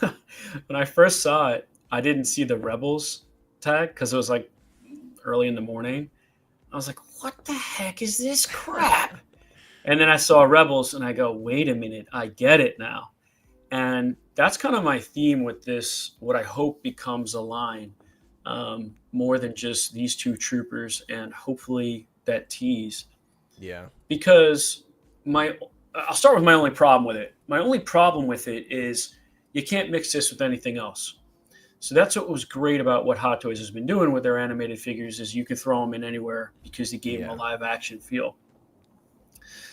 Being that I can't mix this with anything else because I wouldn't mix it outside of Star Wars, I'm not going to put them with X-Men, right? So I need other Star Wars figures in this style. And so I want the whole Rebels crew, man. Like, I hate to do this. I'm going to hold off pre-ordering it, which sucks because it sends a message to Hot Toys like, hey, we're not getting a lot of pre-orders. Yeah. But at the same time, I'm like Justin was saying before, I'm keeping like this year, I'm not pre-ordering nearly as much. And I'm just watching, keeping an eye on things, and I'm keeping more flexibility into like how I spend my money and where my collection goes. Because when you get that pre-order list, 20 plus figures, whatever it may be, you start to feel like bogged down. Like you start to feel the walls closing in on you as a collector, and it becomes less fun. And I want to shed as much of that feeling away as possible. So I love this figure. I want to see some teases of some unhelmeted characters from this show. Yeah. I'm really excited to see how they like kind of where they go with that, right? Because we saw, what did we see? The Iron Man had a sculpt, right? Oh, that was the die-cast version. That was the die-cast, yeah. See, which is part of the reason why I kept that die-cast version. Yeah. I love that head sculpt so much. I love it. It's also the problem with what Hot Toys is doing with this line, where it gets confusing because it's like they got the comic Batman, Dark Knight Batman, but it's not a Hono figure, right? So it's like, what's what here? Yeah. Yeah. Anyway. I agree. No, I totally agree. Back to what I was saying. I love the clean lines of this. I love the way when it's posed, it looks like the animation style naturally of Rebels. And the simplicity of this figure is largely due to when Disney canceled Clone Wars and they went into production on Rebels, they slashed the budget of that studio. And so they actually changed the format of the animation style. So there's less information per se. Right, a much more basic animation style. Just because I like Clone Wars season 7, we saw a huge jump in quality and crispness, and then you go to Rebels and you're like, oh, that's interesting. Exactly. But the good thing about it is the animators were talented enough that once your eye kind of adjusted and you're like, oh, okay, they're going with thinner lightsaber blades and they're doing this and that. I actually fell in love with the style, and I forgot my initial kind of like feeling about it, right? And I've come to really enjoy it. And this captures it perfectly, dude. Like, you can't pose this wrong. It just looks great in every pose. Now, again, that tease we're getting, I could be happy with like that and then 2 of these, but I really want more because I would go so let's say, sorry, I'm rambling, but like tomorrow, if they're like, this is what I hate about Hot Toys, right? When we talk about this all the time, when 7-inch companies make their figures, they're going for a line. When Hot Toys or Hono does it, you have no idea what the future holds. No clue. And that is so frustrating because if they said, hey guys, we're all in on Rebels, expect to see a whole lot more. And they've done that in the past, like with Ahsoka and stuff. Then I would be like, I would almost consider canceling my Ahsoka figures. As good as those are, if you're on a limited budget, I'd rather have the full line of these than a part, because you're getting Kanan, you're getting a proper Ezra, you're getting a Zeb. You know what I'm saying? And so I'd rather have all of those in the same style and say, all right, I could do without the Ahsoka, Ahsoka figures. So that's just how I look at it. That's crazy, Pedro. I see what you're saying, but this comes down to price, and this is where the other argument could happen. It's like, bro, if these were 120, then Pedro's argument like doesn't hold as much weight for me. But at 175, you're getting a little tricky, especially with sculpted figures. How are they going to be sub 200? I think, and this was kind of brought up. I think what's happening with Hono right now is they started off at a very solid price point with that tiger stripe suit Wolverine, 165, and we've seen them consistently jump around with the price. And it was 160. or what? Sorry, 160. Yeah. And we've seen them consistently jump around with the pricing, and we're like, why? What makes this 175 and this comes with more and it's 160? You know what I mean? So it's like, Dude. I do worry that we'll lose some of this consistency with this line. Again, I still think these figures are pretty fairly priced, but I was really hoping to see them like 135, 145, 145 being this one here with the pole drum. Right. I think the problem was like what felt like a bait and switch, because I picked up my I dropped my Hono Wolverine, and I had a little scuff on the wing, one of the wings. So I painted it, right? As I'm holding that thing, I'm like, yo, this weighs like 10 pounds, man. This is like an Oscar award right here. Yeah, and it is a brick because it's seamless arms, especially. It's all new. It's all new sculpt. It's all new everything, and it was 160, right? So, because the argument could be, well, this is a new sculpt. It's all this and that. I don't care. It's plastic. It's not silicone arms. Silicone it's not arms and multiple mouth plates. Yeah, that's the only thing. You're comparing this to that, and I think that's where a lot of people are like, "What's this price all about, man?" Yeah. And they're both Disney properties, so. Yeah, I don't know if I would go that far. I mean, I get what you're saying, but I feel like these in hand, I mean, we don't know yet, of course, but I feel like these in hand, if I'm just basing it off my current Hono experiences, the quality's been pretty solid. Like, it's not like I'm like, oh, Hot Toys made this, really? You know what I mean? They feel nice. Again, I don't have like the Spider-Man Peter Parker black suit in hand yet. That might feel totally cheap. I don't know, but so far, like the Wolverines, like Mike said, they're heavy, they're substantial, they feel quality, and like for the price that they're charging, I think it's definitely worth it. It's an insult to that Wolverine to call it an entry grade figure. Like, there's nothing besides the amount of accessories. There's nothing entry about the figure. Yeah, very true. Yeah, I mean, and trust me, I get the hesitation on these because, again, the price is slowly creeping up, and this is not for everybody. This is for a very select group of people, which I feel like a decent amount of these Hono figures have been so far. Like the Spider-Man from the new show, very specific group of people are going to want that. The unmasked Wolverine, you'd be surprised, probably a certain amount of people would have wanted that one first over the other one. So they're confusing people. We still don't have that Thor. But again, it is good to see them departing from Marvel just to show us that Hono is not just all about Marvel stuff. I want to see them kind of go all out. So, yeah, definitely. That's just my thought on the Hono stuff. I do agree the price creep is scaring me a little bit, but we'll see. We'll see. And you guys are all fans of Rebels, right? Because I think like of the Disney era, man, Rebels is a standout. Season 7 Clone Wars, Bad Batch, certain episodes. Like, there's some really high quality Star Wars stuff. All their animation stuff, other than like Star Wars Resistance, has been pretty damn good. Totally agree, man. Completely agree. Weapon X would be sick. I would agree with that. Yes. Weapon X would be awesome, and I feel like that'd be perfect for Hono. But obviously, with that seamless upper torso, that might kind of price out the Hono name. Who knows, though? That maybe a Marvel Comics figure. Thank you, Big Dog Pound, for dropping the links to Off the Racks. Yeah, guys, if you want these, if you are picking these up, they are available on Off the Racks, and those prices are out the door. So you'll save a decent amount of money from buying from Sideshow if you buy through Off the Racks. Justin or Chris, I know, Chris, I'm sure your thoughts are pretty brief on this one. I know you did enjoy this show, but you're more selective with Star Wars stuff because, you have limited space because you do have DTOF still. Chris, like briefly, what are your thoughts on these? And then, we're going to have like an open discussion on the Vader. So we'll jump to that after we hear from you and Justin, but anything to add about these figures and the price points, just, anything in general. Yeah. Like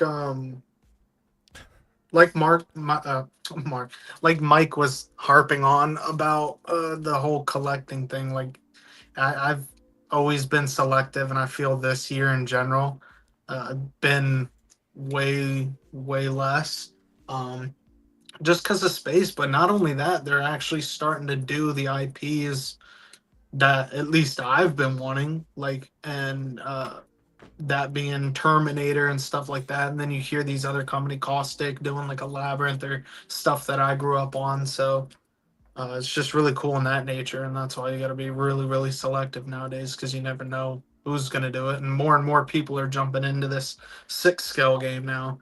But as far as this figure goes, I'm passing on it, but not because it's not cool, because it is.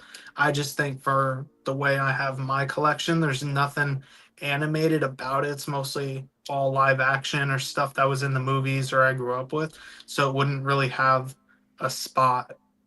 And say if I did have this kind of trooper in live action, I don't think I would need to see it in animation. Yeah.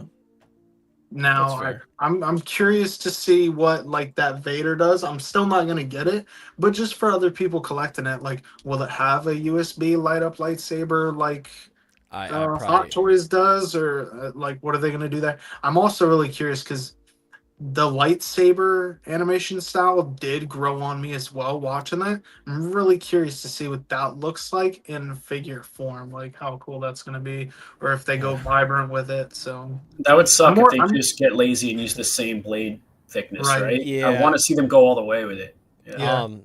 And OG, real quick, Chris, OG fan says Detolf still. I guess he's quoting me. Don't shame. I don't shame anybody that collects Detolfs. I tell Chris all the time. I do.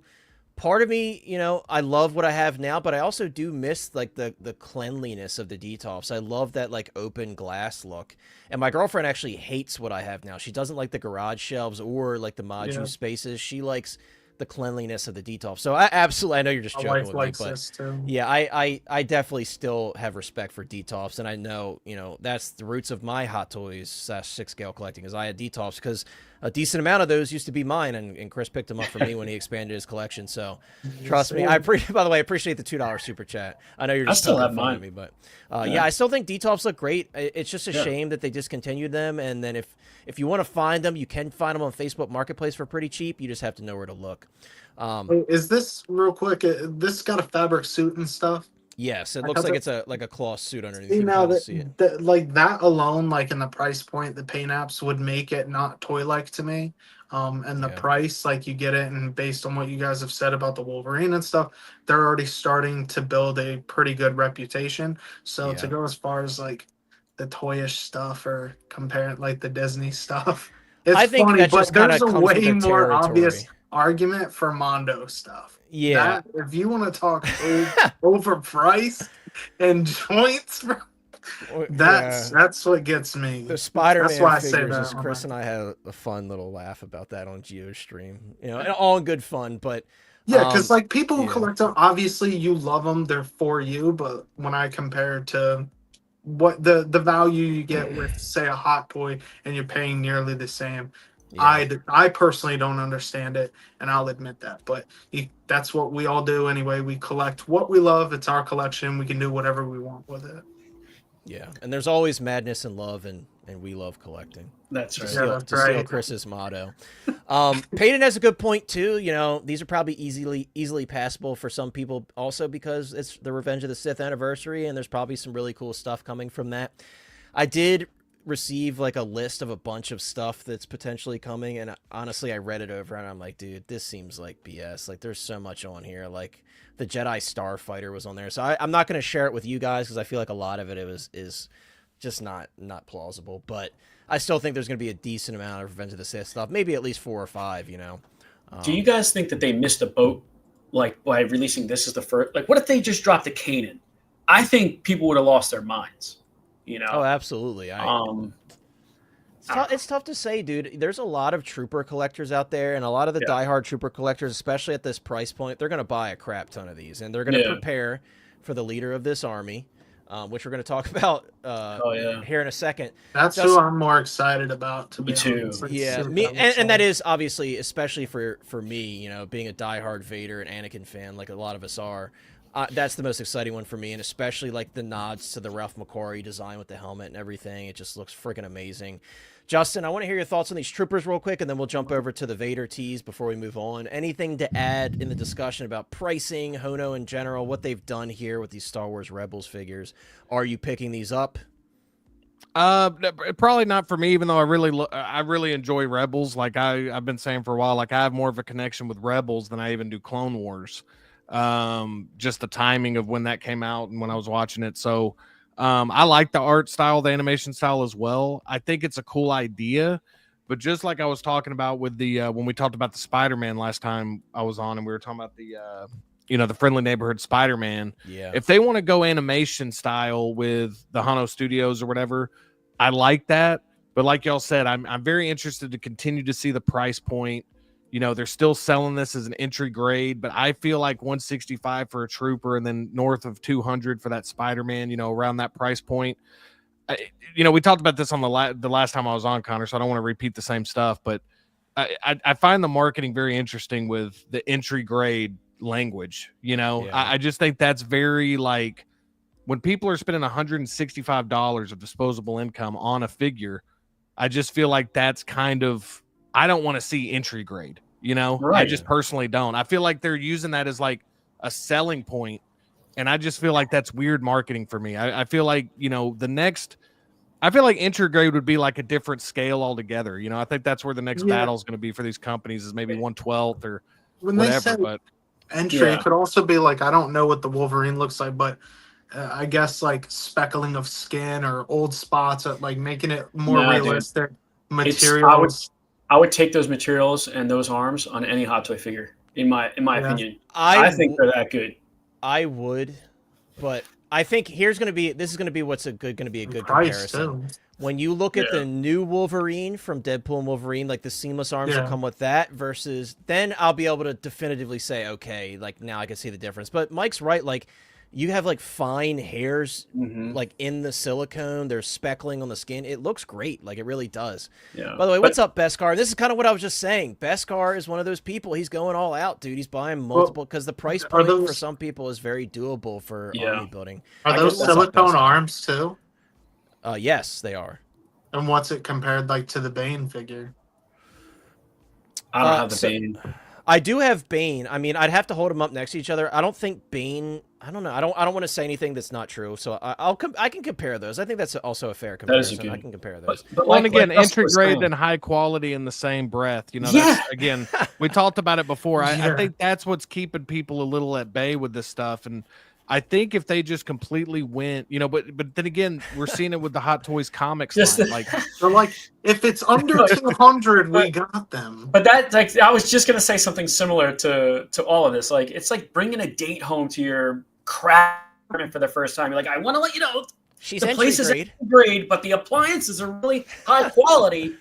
The apartment is entry grade, though, so don't judge me. You're like preparing someone for shit, and these aren't shit. You know, I think the bases are different too. I think it's their way. This Hono line, the bases are pretty. I mean, they're not going crazy with diorama. Here's me every time I take one of the bases out. I'm like, you know what I mean? Like I don't collect comics, so I don't. I have no. And these are big, dude. Like it's literally like that, bro. They're massive, and then the back is high. So but again, I like the consistency. Right. If you're a comic collector, this is freaking sweet. And if you have like individuals next to each other, it's awesome. For me, who doesn't collect comics, I'm like, but it is cool that they include these special backdrops. The one thing I don't like, though, I'm not going to cut the freaking box to get this backdrop. You know, that just, my OCD goes wild. I'm like, I'm not cutting the box. You have to cut it. You have to cut it out of the box. It's not the actual, I don't know if it's the actual box or if it's like the little inner lid thing. I think it's the inner lid, right? I think it's the bottom of the box. I think it's on the inside of the box. I can't remember. Maybe it's like the box and there's like a piece folded on the inside of the box that you cut that out of that's attached, but you have to cut it out. Yeah, which I'm not doing. It's not a real comic book then, right? It's just a piece of No, cardboard. they never claim that. It's just a piece of cardboard. No, it's advertised to exactly. It's advertised to fit a comic book size. And they do. I have an X-Men comic book in my Wolverine, and it looks really nice, actually. I think it's a great idea for advertising the line, you know. What I don't like with that one, the Wolverine probably makes more sense for this, branding it Rebels and then throwing a comic with it. I don't know. That's weird to me. I mean, but I understand how that could work, though, because they are kind of animated / like comic style. So it could work. Like I said, if you have like the Marvel comics, Star Wars comics, you could certainly make it work. But there are Rebels. I have Rebels comics. Like not many people do, but there are Rebels. There is a line, the Rebels line. Oh, okay. So I'd rather do that. Have like this is cool design. Too. I think the toes are actually bendable, which I think is pretty dope. I didn't see anything about a swap out foot. That is cool, and that's something. That's great. I guess that's like similar plastic or whatever material they're using for the Iron Man. It's pretty flat. Yeah, like this is pretty cool. And stuff. So that's where it gets kind of. Yeah. I guess this one's really simple. So you could really argue the price on this one. Like you said, it's getting a little higher, but for basic white armor or something. Again, Like, I don't think the everything- price is outrageous. It just scares me to see what these are at and what future figures could be. Like, what's that Thor going to be? He's going to be a pretty Definitely. giant figure. He's going to be over 200 probably. It's definitely a new body too. Like, look how. Yeah, But it's got that's like the that. stuff Like, they should be taper look. advertising on it, and again, I'm stuck on the just the rollout of this is like I get stuck on the entry grade because that's something that I feel like you would go business to business meetings with, you know, like your Yeah. Hono's trying to like get, you know, tell other people like, hey, this is gonna be an entry grade level figure. That's not something I feel like you should advertise, especially when people are still spending $165 to $200. In my opinion, that's still premium price. Right, you're like And not that's a what- pro. You're not a pro collector until Well, you don't spend they like, do Yeah, that with, yeah. with I mean, this is gonna sound stupid, but like with vacuums or whatever, there's some that are like thousands of dollars and others that are a couple $100, but they still suck up stuff. Just some stronger than others. Well, yeah, it's like, vacuums yeah. are more like I feel like people look at like appliances as like must-haves. I feel like with Yeah, stuff with entry grade disposable carbon income- fiber for a car, like different versions. Yeah, I So- feel like with disposable income, it's like, you know, you get this shot right here, which looks cool. I mean, it looks really cool. Oh, But again, I just feel like the price point is still at this weird stage to where I feel like it's not cheap enough to get.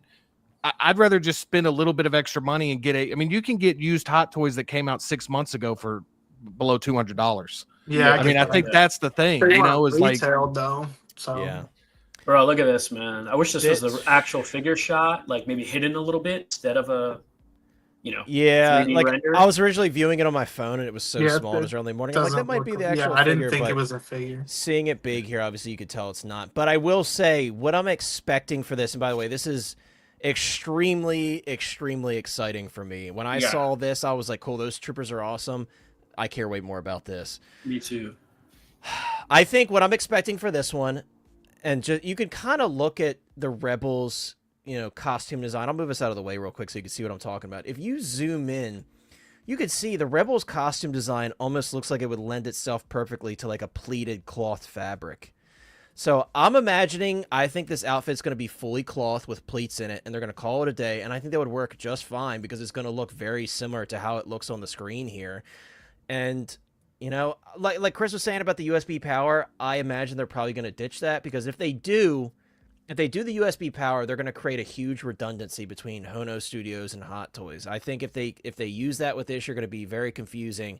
Like, okay, is this still entry grade? What is this? You know what I mean? Like, it gets really confusing there. So, I mean, I they do- could use I do think batteries they're gonna like ditch Sideshow did for their Vader. yeah, then. no, I think batteries are certainly on the table, even especially because they kind of have to because you have the light up belt in the chest box. I think certainly batteries are on the table. But if they do USB power for this, I'll be happy. But at the same time, I'll be like, okay, what makes this Hono Studios entry grade? Maybe they won't advertise entry grade for this one. Who knows? You know, like, we're so confused with this line. Like, what are they doing with it? I don't know. But what I will say is I'm extremely excited for this. I've contemplated many times putting together a custom with a body of like a Hot Toys Vader. There's a few different makers that have done Rebel sculpts, especially ones with like the crack in the helmet revealing Anakin underneath. Man, imagine this having two sculpts like that. Yeah, like, and that's another thing. A couple people were saying, like, what if they do two helmets with this and there's like an alternate cracked piece, or maybe like a piece can click out of the helmet or something because it's entry grade, so maybe you could see the seam a little bit. You know what I mean? That's what my Kenobi Vader is supposed to be. It's really for Right. Rebels. Right, exactly. That's what got us all excited to see that. It was like, oh shit, we finally get to see that realized in live action. You know what I mean? So, yeah, yeah, and Beskar, that's kind of like my thought. I'm like, I hope this is like an all cloth outfit and not like, you know, I don't know if they'll go the nylon route. I really do think it's gonna be all cloth. I think that'd be sick because it'll be superposable. You don't have to worry about any degradation of any materials, and you could do whatever you want with it. And I think that'll be awesome. And like, if our dreams come true and they do like an Ahsoka and they do Phoenix Squad and like, you know, that would be sick, man. I mean, this line could be amazing and it could be a huge seller for Hot Toys. This would be a massive seller. I mean, even this Vader and these Stormtroopers are probably going to sell well. You know, despite what some people may think of it, they're going to sell well. It's Star Wars and it's a beloved animated series. So this Vader, when this actually drops, this is going to be huge, I think. I'm very, very excited for this. I know there's a lot of Vaders out there, but for me, as a big Vader fan, there's never enough Vaders. I'm always game to see new Vaders. It's like that Battle Damage Vader. I love that figure, and I'm so glad that it's a thing, and I think it's very special, and it's like that like operating table Hayden that we always wanted to see that we never got. That's kind of our opportunity to snag a figure like that. So this to me is amazing, and yeah, I'm all for this. I'll be picking this up 1,000%. I'm glad you mentioned that, because I think that solidifies the reason I'm not into these is because of the animation style. Because that battle, I pre-ordered that day one just because of how sick it looks, and it's got like that live action feel. Even though we never seen something like that, we did comic wise, but yeah, that thing's incredible. So I'm excited for that one.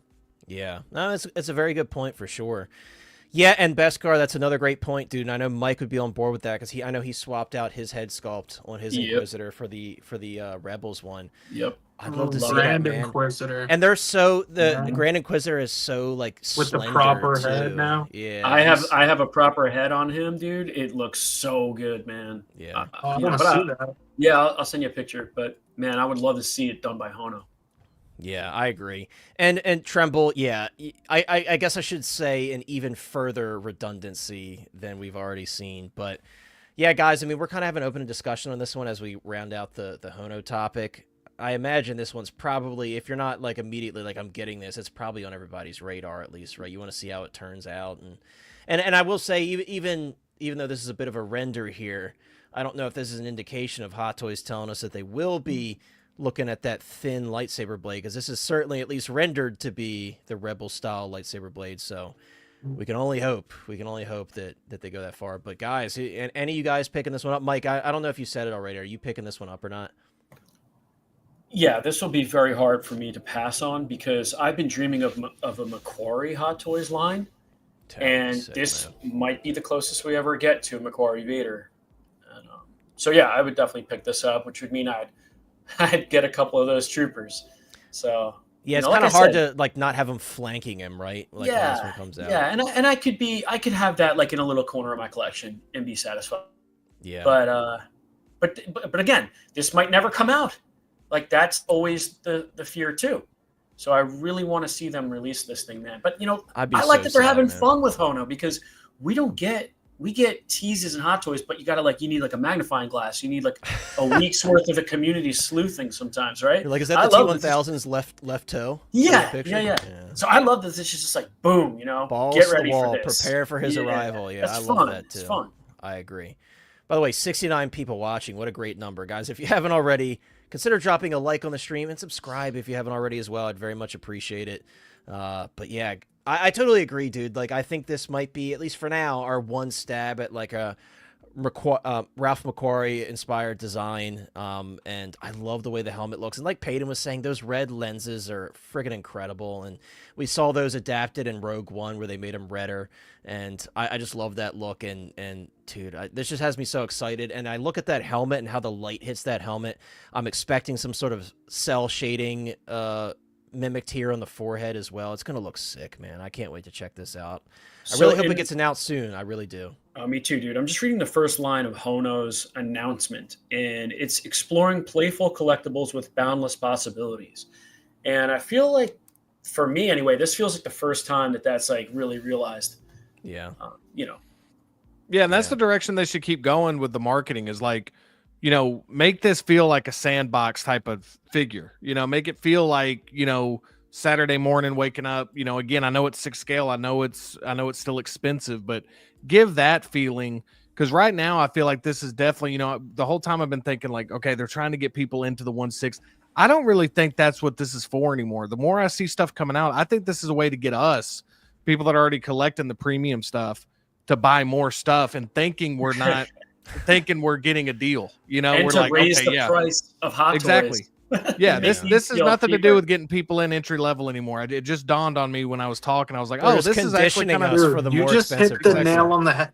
Apple does that same thing. They just came out with that 16E, the lower tier. Like, it's just to get you to buy if you're not buying like Pro Max or something. Yeah, 100%. But I'm with Mike. Like, this is the first time I felt like when I see that Rebels, it just reminds me of the show, the intro to the show and all this.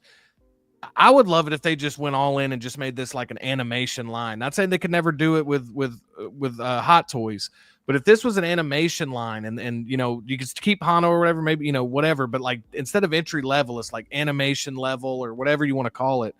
But I would be way more interested in that, you know, if I knew, like Mike said, if we knew that they were going to come out with these great IPs, the animation of these IPs, that would be really cool. And I think that would separate itself from Hot Toys to where you really feel like you're kind of collecting this whole other thing.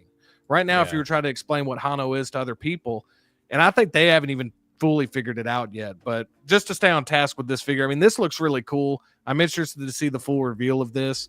And I think they're doing interesting stuff. I'm just excited to see what they're going to do. They're doing really cool stuff with that comics line. It seems like they're going more towards stuff that doesn't require a likeness license, you know, an actor's license or whatever. So it's going to be interesting to see what else we get from all this stuff, man. Yeah, I was just thinking, wouldn't it be awesome if they gave you swap out lenses, and in the swap out lenses is like a reflection of Ahsoka with her sabers? Just, you could have fun with these figures, you know, that would be really cool. Yeah, that'd be cool if they were like, there's like designed for maximum posing or something. You know, I don't know. Yeah. Just something that would separate itself to where you feel like this wasn't just Hot Toys Junior. Like Chris was saying, like it is exactly like Apple. It is that idea that you're getting an Apple product, but like it feels like, okay, man, this is a way to like, I can't get the regular one, but I can get this one. It's $200 cheaper. I'm saving money. Money. Yeah. It's like the Vader you asked for and the Vader you have at home that your mom told you have at home, and that's this one. But OG fan, thank you so much for the $2 super chat. OG says, did Justin just say sandbox figure? Perfect. Yeah, I think that's a great way to describe it. It's just like a Hot Toys, you know, Hot Toys sandbox, their toy chest, rather. They're pulling stuff out of their hat and they're like, cool, we're gonna do this one today. It's like that Thor. They're just gonna pull them out of nowhere one day and be like, here you go. But yeah, great thoughts, guys. I totally agree. I'm very, very excited for this one, though. You know, again, I really hope for the future of this line. I hope that they continue to, you know, kind of keep the price in a fair price point. I don't want them to go too crazy. Rusty said it is. That's Rusty. You might be a little bit behind, dude. I said that earlier, but yes, a lot of people call it a laser sword. I don't, including George himself. Yeah, lifesaver. Lifesaver. A lot of us kids. I'm here in like sandbox or whatever. I'm thinking of Andy when he threw Woody away. You get like your new figure and you're like, I don't want to play with you anymore. I don't want to play with the Hono Wolverine anymore when the new one comes out. Yeah. Well, hey guys, I know we have a lot more to talk about tonight, but I'm going to have to. It's time for you to dip out, dude. I'm gonna have to listen in the car ride to work. So, thanks, guys. Thanks for having me, Justin. Great seeing you guys. Chris, Connor, as always. Man. Chad, as always. Thanks for love you guys. Here, bro. Just call out. Just call out. Yeah, I'll see you guys next week. Peace. See you, bro. See you, dude. He just didn't want to stay because he was way too scared of this guy right here. Yeah, That's dude. Exactly he why wasn't Mike ready. Left. Crazy, dude. Such an old. I think Mike just popped back in, and I was like kicking him out. He was my say, bad, Mike. Gotcha. Yeah, I literally. Well, I think Mike saw this in theaters too, from what he told me, and I think he really. No, I'm just. You see how much of a coward I am. I waited till Mike left to start talking shit about him. Right. Yeah, but Mike, you got out at the perfect time because I know you were super scared of this, man. I know you were trembling. You're like, oh man, are they about to talk about the Frankenstein's monster? I got to get out of here, man, because this scared me as a kid. But guys, we are talking about potentially one of the most exciting figures for me in a long time. We're talking about the Kaustic Plastik Universal Monsters Frankenstein's monster, Boris Karloff, the legendary Boris Karloff. I could not be, Justin and Chris and everybody in the chat, I could not be more excited to talk about this figure because this is one that when you think about the future of 1/6 scale figures, and we know Sideshow years ago did their goofy little 12-inch figures of these, and of course I avoided those like the plague because they're goofy looking, and they're old, I get it. At the time, they were probably awesome when they first came out, but little did I expect that one day we would have such a beautiful recreation of this iconic portrayal of this iconic character. Boris Karloff played many different characters in the Universal Horror universe. If you guys have seen a lot of the films, he was Dr. Jekyll and Mr. Hyde. He's been many different characters, and the Mummy, we got a Mummy figure coming soon as well from Kaustic. So there's just a lot of really exciting stuff coming from them. But man, does this head sculpt look freaking spot on, perfect. And I want to give another shout out. Actually, another shout out to Rocco the sculptor, who did most of the sculpting work on this figure. He actually commented on my release video, or excuse me, on my announcement video. I actually did an announcement video talking about this, and he said that he sculpted the hands, the display bases, the diorama bases as well. He did the head sculpt, so he did a lot of work on this figure. And I think he's done an absolutely fantastic, superb job on this. And I think we can all agree as fans of this. I mean, look at this, man. We can all agree as fans of this film and of the classic Universal horror films in general. This is a huge figure for all of us. And the fact that they finally have implemented rolling eyeballs in their figures is a huge plus as well. I think it looks great, man. It's hard to say it looks like he was pulled right from the screen because obviously it was in black and white. But when we jump over to the black and white photos, it surely does look like that. A long intro, guys. It's hard to contain my excitement. This is why I made a video on this, because I just want to talk about it forever. But Justin, man, I mean, it's everything, dude. It's everything. It's the head sculpt. It's the seamless forearms, hands. It's the weathering on the outfit. It's the material choice on the outfit. It's just everything for me, dude. It's truly as close to perfect as it gets for this character. Yeah. Justin, it looks what are we thinking, man? Yeah, dude, I just echo what you were saying. I mean, incredible. I mean, I truly can't wait. A lot of the reason I'm being way more selective this year is to make room in the budget for stuff like this. Like, I'm getting one of the top versions of this. I just want, everything that comes with it. I think that the reason this feels so special to a lot of people is not only because it's a beloved IP, it's a generational IP, one that has just withstood generation after generation, something that still gets a lot of love from everybody. I think the reason this feels special is because when Kaustic and Infinite do these things, this truly feels like something that you need to get it now, because this ain't coming back again. Like it's not like if we were just talking Vader, and Vader is a beloved character, no doubt about it, but you're going to get 100 more Vaders. Right. With this truly has that classy feel to it of like, man, this truly feels like a collectible, like this truly feels like this isn't just for people collecting 1/6 or just for people that like Universal monsters. This is like that special collectible to have in your collection. I consider this kind of like a centerpiece type of piece, especially if you get all the accessories with it. And it just speaks for itself. Everybody that comes in and looks at your collection, or everybody that you talk to about this, they're at least going to know who Frankenstein and Frankenstein Monster is. They're going to know this iconic imagery. Exactly. Yeah. And it just brings it back a lot of nostalgia for a lot of people, because even back in like the 80s, 90s, they were doing they had that revamp of it. Then it went quiet for a while, and now they're doing a revamp of it again.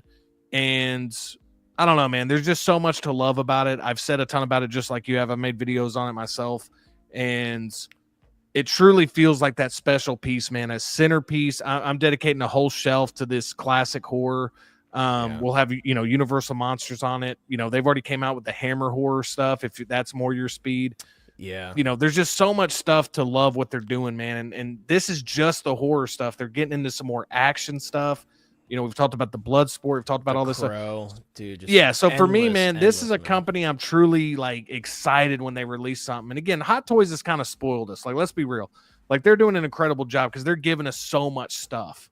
Yeah. So when you see another Hot Toys, you almost get a little stressed out. You're like, damn, another Hot Toys. Like, I need this. I kind of like that one, but then Kaustic Plastik is doing the Mummy and the Bride of Frankenstein. You know what I mean? So it's exactly, man. And as soon as these start coming out, and you start putting together this, this team, so to speak, with the Mummy, the Bride.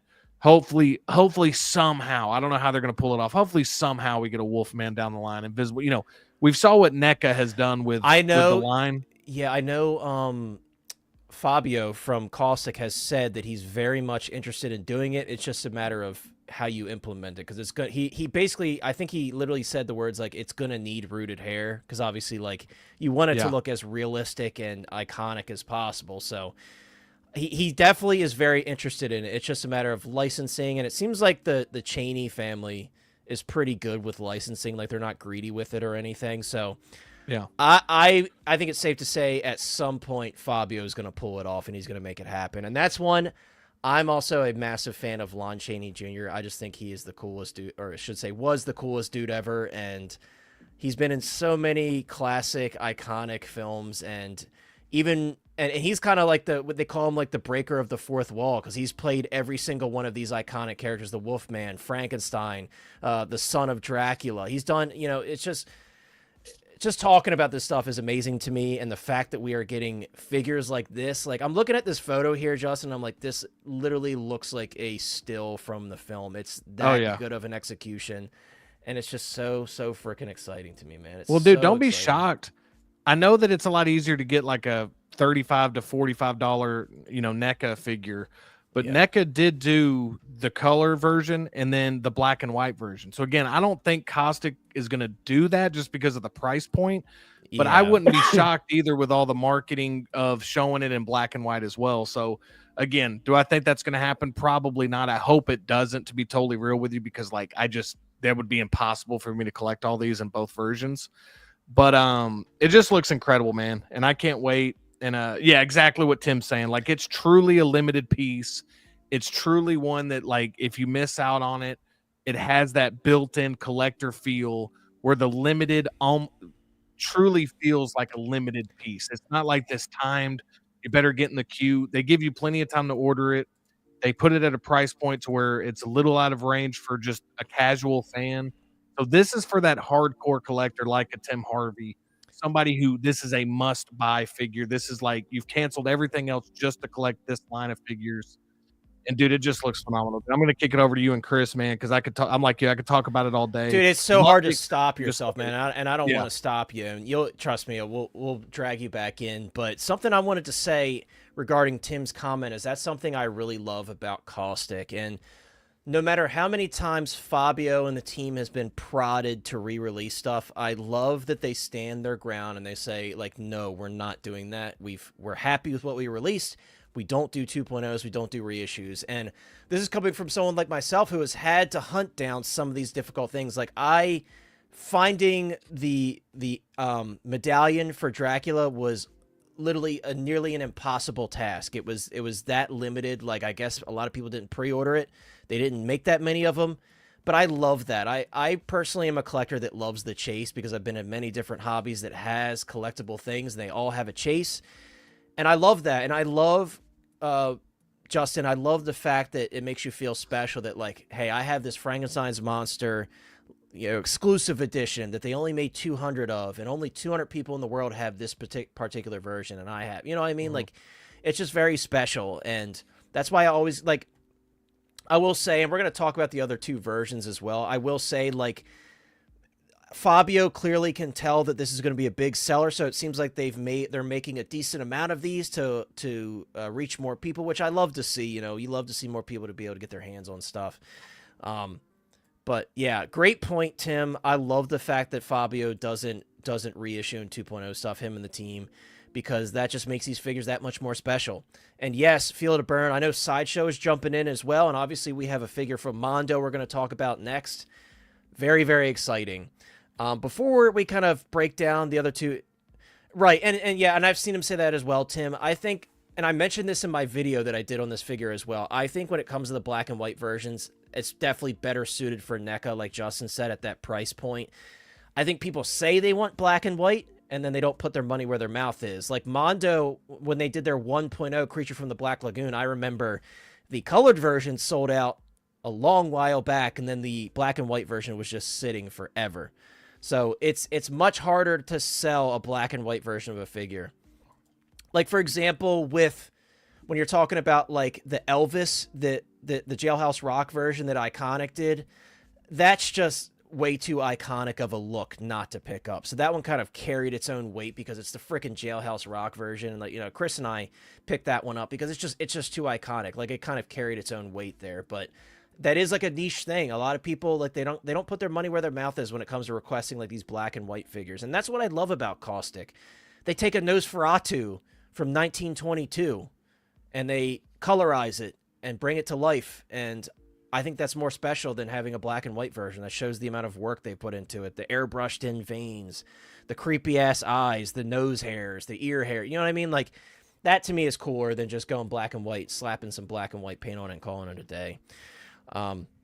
Chris, I know, your ties with Universal Horror. You have memories as a kid of watching like the Abbott and Costello stuff, and like I would love to see Abbott and Costello because they're special to me. I love the Abbott and Costello stuff, and I don't know if Fabio is going to do it. And I know you were kind of before this went up for pre-order, you're like, yeah, I think I might get that. But as of right now, I think you're like, if they do Abbott and Costello, or if someone does Abbott and Costello, that would kind of push me over the edge to get this. Is that kind of where you stand with this figure here?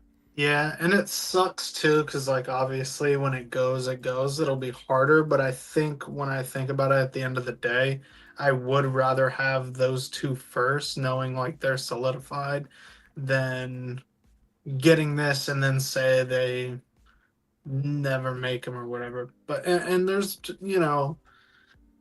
pros to both of that, because I could get this, he could sit there and then say when they eventually do, it's like, oh well, thank goodness I did. But at the same time, I'm like, I don't know if I'd be totally happy just looking at Frankenstein, as iconic as he is, and like you guys said and nailed it, everybody knows who he is, no matter if you've seen that film, if you've watched something older, like there's many cartoons of it, his face is all over the place, Halloween, like it's just that iconic. So I think it's really cool. They do some really, really impressive stuff. I'm still looking forward to, the Bloodsport stuff and Labyrinth and what have you. But yeah, unfortunately, this one's like, hate to say it, but I'm kind of sliding on it right now because it is a chunk of money. I think I just looked, it's like $736 or something like that. So for the exclusive one. So that is actually, and I kind of talked about it in my video, when you first pull up Kaustic Plastik's website, it's in euros, and it also includes VAT, which we don't pay here. So actually, before shipping, because there will be a shipping charge later, it's like 600 USD, which is still expensive for sure. But yeah, that price is kind of a sticker shock because you have to sign in and then change the value to USD, and then you'll see like the true pricing on it.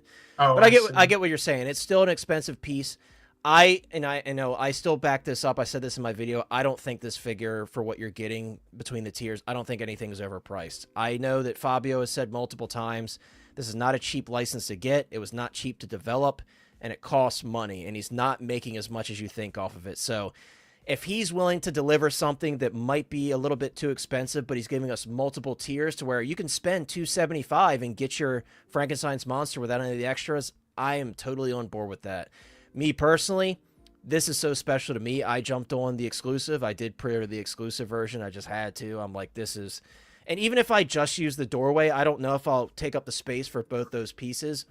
I just wanted it. I wanted the best version because I want to support such a special figure like this, and I want to have that door diorama here because I think it looks amazing. And being that I have the door diorama for Nosferatu, I can tell you how much that really adds to the display for me. So yeah, for sure. And like, I like that stuff too. So it'd kind of suck that I wouldn't have it at the end of the day.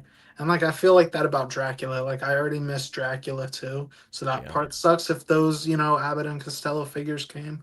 An Invisible Man would be cool. The Mummy we stuffed. So I think there's still some opportunity there for me to like get at least one of these Universal to go with them if they ever did. But yeah, they'll be doing the Mummy. I would just rather have Dracula. Dracula was like the more iconic one, but that one's already kind of...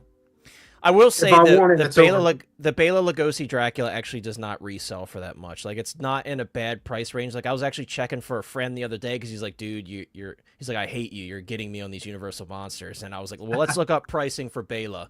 And you could get the standard even on eBay for around 300. So he's not really that bad. It's really not too bad. Yeah, and I think with this, like you said, I think that they need to make enough of them because there is a demand there. More so than like the Nosferatu from 22. Like there's bigger demand for this type of thing. Exactly.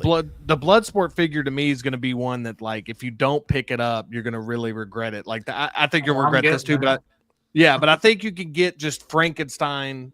Like I think you can get this character. Maybe not with all like the stuff Sideshow included. may do this because they did announce they're doing Universal monsters, but Bloodsport especially like. And Sideshow's not going to do a Nosferatu either. That's part of the reason why that one is selling for an absolute. Yeah, but I don't mint think bid. Sideshow's going to touch what this company's doing. No, I don't think so either. I think it's going to be an unfair comparison because, you know, the attention to detail from Kaustic, you know, and that's not shitting on Sideshow. It's just like when you compare the two, I just don't see it. But I'm open to be pleasantly surprised. I don't think they're going to be making crappy figures, and you know, maybe they'll make figures of characters that maybe Kaustic is not interested in. Maybe they'll be smart about it. Maybe they'll make Abbott and Costello. Maybe they'll make like Rondo Hatton as the Creeper. That's one that I really want. I would love to see the Creeper. He's from Maryland, just like me, so I would love to see Rondo Hatton as the Creeper. But there's opportunity for Sideshow to kind of fill in, and we'll see with Mondo as well. I don't know if the Creature from the Black Lagoon is even on Caustic's radar. It doesn't seem like it is. So for me, I'm like, sweet. I like that I can fill it in there. And the thing that these companies, real quick, Connor, the thing that these companies really need to understand if they're going to tackle this character and tackle the Universal monsters is there's a novelty to it. There's a nostalgia, but also a novelty to it, to where it is something that has been around for so long, yet doesn't feel dated, but has that aura about it where it's like this respect. And there's also, you're getting new fans every day. Plus there's the literature angle to it. A lot of this stuff comes from literature and everything. And to get that right, and how they've got it right, just with the way the suit is made on this, the boots, the different knee design, so you get that posture, the way that this truly looks like the actor wearing the makeup, like that stuff that I feel like gets lost in this is like how they've captured that with this piece is really phenomenal to me. Like the fact that it truly looks like you said earlier, still from the movie, but even deeper than that, it truly looks like this character brought to life, which is very difficult to do when you're doing this. Right, it looks like Boris Karloff in the makeup, not just some dude as Frankenstein. I totally agree. I had this pulled up earlier, and I completely forgot to discuss it further. But how cool is that they were able to replicate that like signature lean and that posture that he had in the films? Like it's just the attention to detail is incredible, and it makes you feel like for your money you're getting the ultimate version of this character.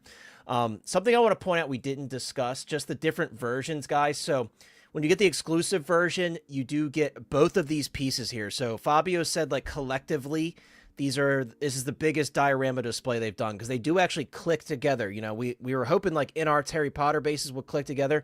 These actually click together. There's a little piece that pops out. There's a photo that shows it. Yeah, right here. So you can see there's a piece that pops out, and they legitimately do click together, which is amazing.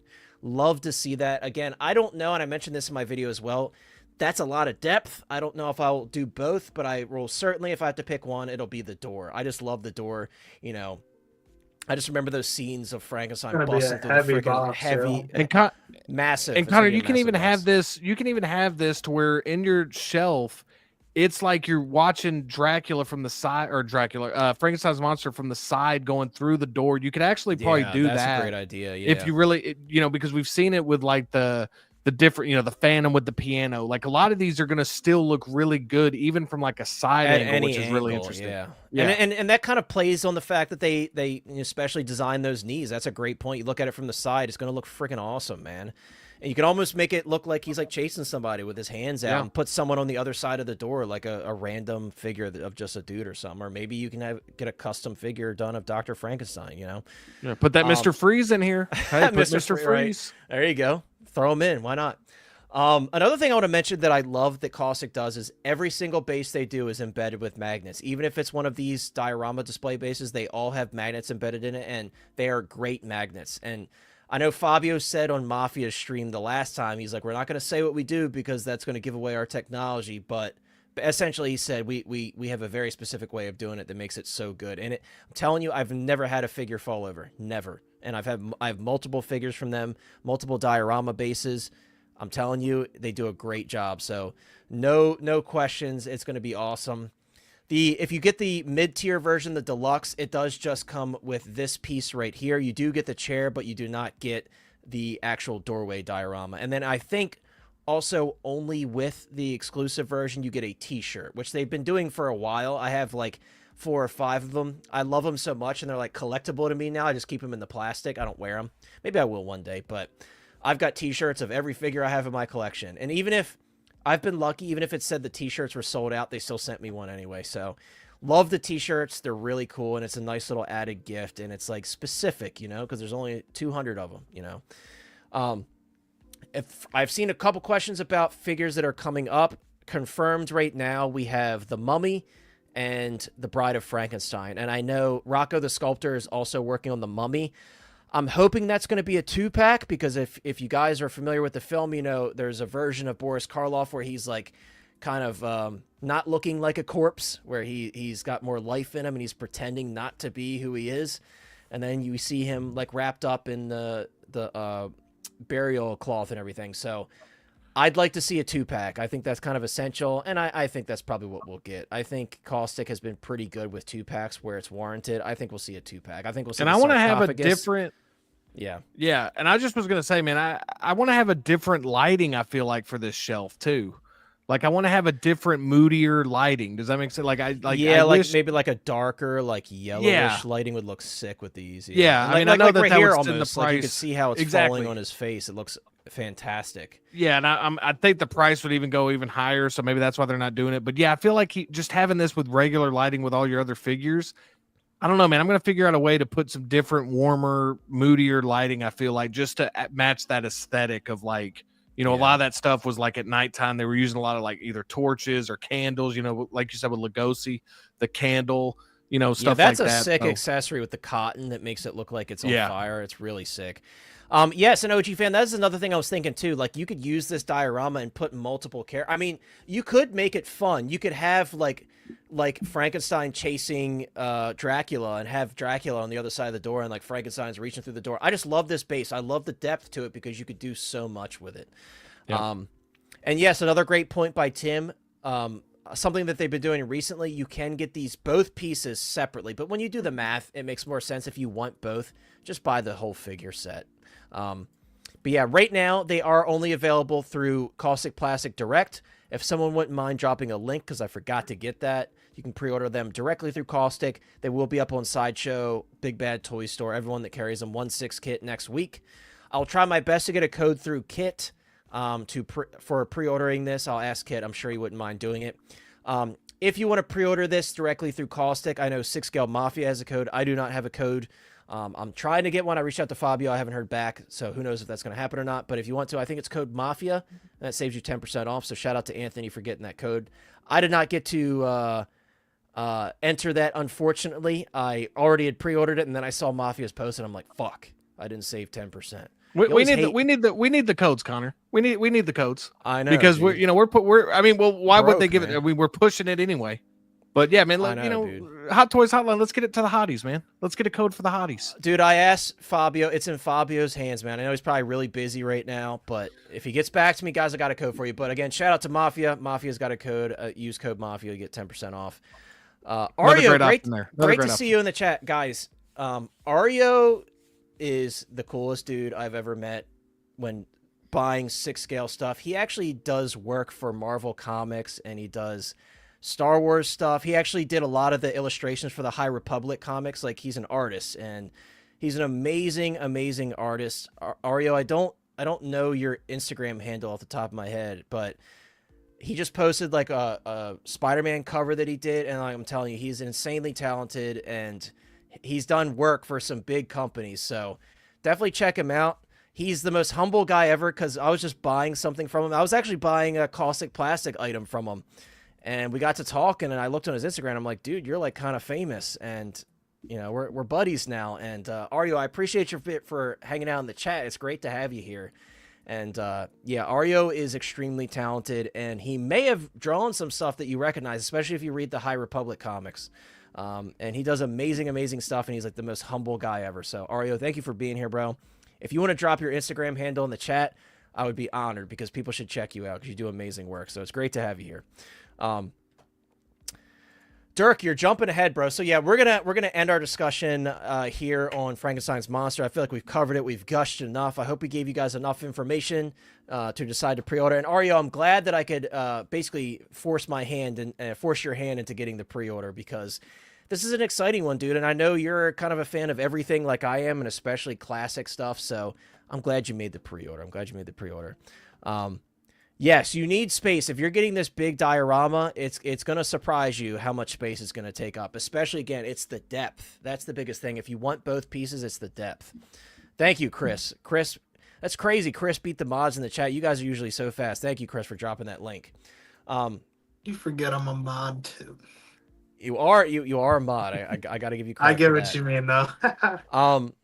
Guys, jumping over to this, I don't want to spend too much time on this because we are kind of strapped for time. We got a few more couple of things I want to touch on, but this is really freaking cool too for Universal Horror. Something I want to point out, guys, I saw some comments on Facebook, and this wasn't from anyone specific, but I saw a couple people saying, oh, wow, the same thing I already have with new accessories. This is not the same thing. This is actually a 2.0. They've made this essentially fully seamless. And I believe this includes some parts that I recognize from Revenge of the Creature, and that's really cool. So they've kind of covered two films. They've got David and Mark's, I don't know, it could be either one of their harpoon gun from the film. That's really cool. I love the diorama display base. That's sick. And obviously, Kind of like that Avatar feel to it, man. That came with the Avatar figures. You know what this kind of, I think they're going for with this one is, there's a couple scenes where the creature, especially towards the end, where he grabs the main girl and runs through the cave. I think that's kind of what they're going for, that beginning entrance to the cave. I think it's sick. And we get 3 head sculpts. You get that, obviously, the start of the whole discovering of the monster is that hand that they find embedded in the rock. Really cool they included that. 3 head sculpts. You get a bust where you can actually swap out the sculpts on. This is sick, man. And the fact that, and I want to find another photo where you can kind of see what the body's looking like. It's fully seamless for the most part, guys. And the other one had visible joints. So this is truly a 2.0. This is not the first one. A lot of people were saying it's the first one. You got to look a little deeper, guys. I think this looks sick, Justin and Chris. I think I'm going to be picking this one up probably this evening. I didn't get a chance to pre-order it this morning because I was so busy. But I'm so glad that they've gone back to the drawing board on this one because I contemplated getting this many times, the original one.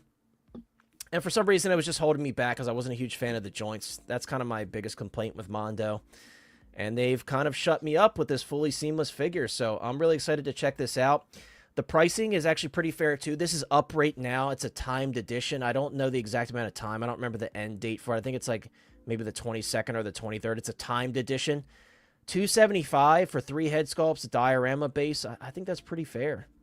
I'm going to be picking this one. How about you, Justin? How are you feeling about this as you're seeing these photos? I'm feeling good about it. I mean, I don't, the Mondo thing, they've been hit or miss, personally. Full transparency, I don't have a Mondo piece yet. So I'm not going to be like trying to sit here and say that like they're not worth it, they are worth it. I'm just going based on reviews I've seen, what other collectors have said. I know it's definitely been hit or miss. I have posters from Mondo. They do a lot of like different collectibles, so their customer service is fantastic. This looks great. I just, again, I won't pose this up too much. I think it looks great. I love the backdrop. When it doesn't have the backdrop with it, it does lose a little bit. So again, just like we were talking about with the lighting, I'm going to try to figure out a way to light these. But this is definitely on my radar.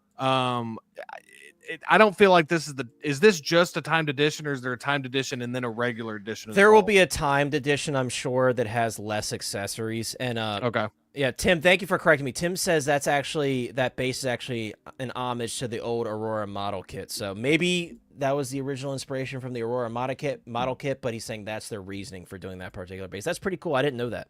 Did not know that. The 21st. Thank you so much. Nice. But yeah, I agree, Justin. I would basically have mine in like full land mode. I guess that's kind of what you're saying too. Like I wouldn't want to pose the joints too much and have them swimming because I would be worried about that because it is seamless. Right. Yeah. I think it looks great though. Again, I've trying to get better about saying I'm not going to pre-order everything. The Frankenstein, like that's an easy pre-order for me, but this one I'm still thinking about this one. I'm leaning towards yes, but again, I'd have to kind of look at my potential orders this year and really kind of weigh that out. Again, if this was a different company, I just want to see people's reviews on it. I might go back and look at some of the reviews on the older one, but like you said, this one does seem like a definite 2.0 upgrade, so that's exciting. Yeah, and for Mondo especially, because honestly, I don't hate Mondo stuff. Like I love the McCready that I have with some upgrades, and I have the Nada from They Live on pre-order. But they're not top tier 6 scale right now. They need some work, and this one is a good step in the right direction. I think it looks pretty damn good. I'm They're pretty getting happy great with it. IPs, man, and great characters. That's the cool thing. Hopefully, like agree. Sideshow, we've seen with Sideshow's improvement with some of these horror figures.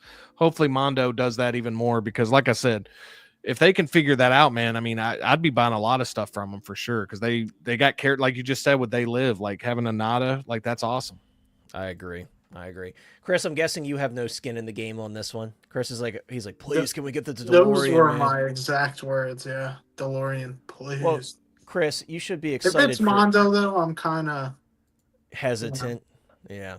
No, not just that. I'm saying I'm shocked that it's seamless. So that's good on them. That is true. Because they're usually doing like those classic action figure style figures with the visible joints. This is really cool. Again, we're not going to spend much time on this at all. It's just kind of an announcement.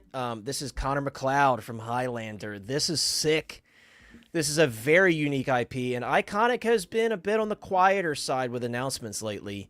They did release Akuma recently. You guys saw I did a review on that. But apart from that, like we had the bearded Ryu, and then after that, this is the next upcoming announcement. This will be available for pre-order on the 25th. If you pre-register, there is a link on their website to pre-register. But March 25th, it'll be available for pre-register. And then I think for everyone else, it's like on the 28th. Everyone else can get it who didn't pre-register. Not at all sure what accessories are going to come with this. I don't know if they're going to also have like alternate swap. I doubt it. I think they're probably just going to go with his modern look, not his like look when he was part of the Macleod clan. Kurgan would be really cool. I think that would be sick. They have no mention of any companion characters. I would like to see that. I think that's probably the most obvious one, other than what was his name, Ramirez, Sean Connery's character. That would be really cool too. But this is sick. This is a sick IP, and it's Connor, dude. His name's Connor, and it's spelled exactly the same as mine. So I feel like I have to get it right. I have to have a Connor in my collection. But in all seriousness, the head sculpt is excellent. I think it looks great. They nailed that goofy ass haircut that he had.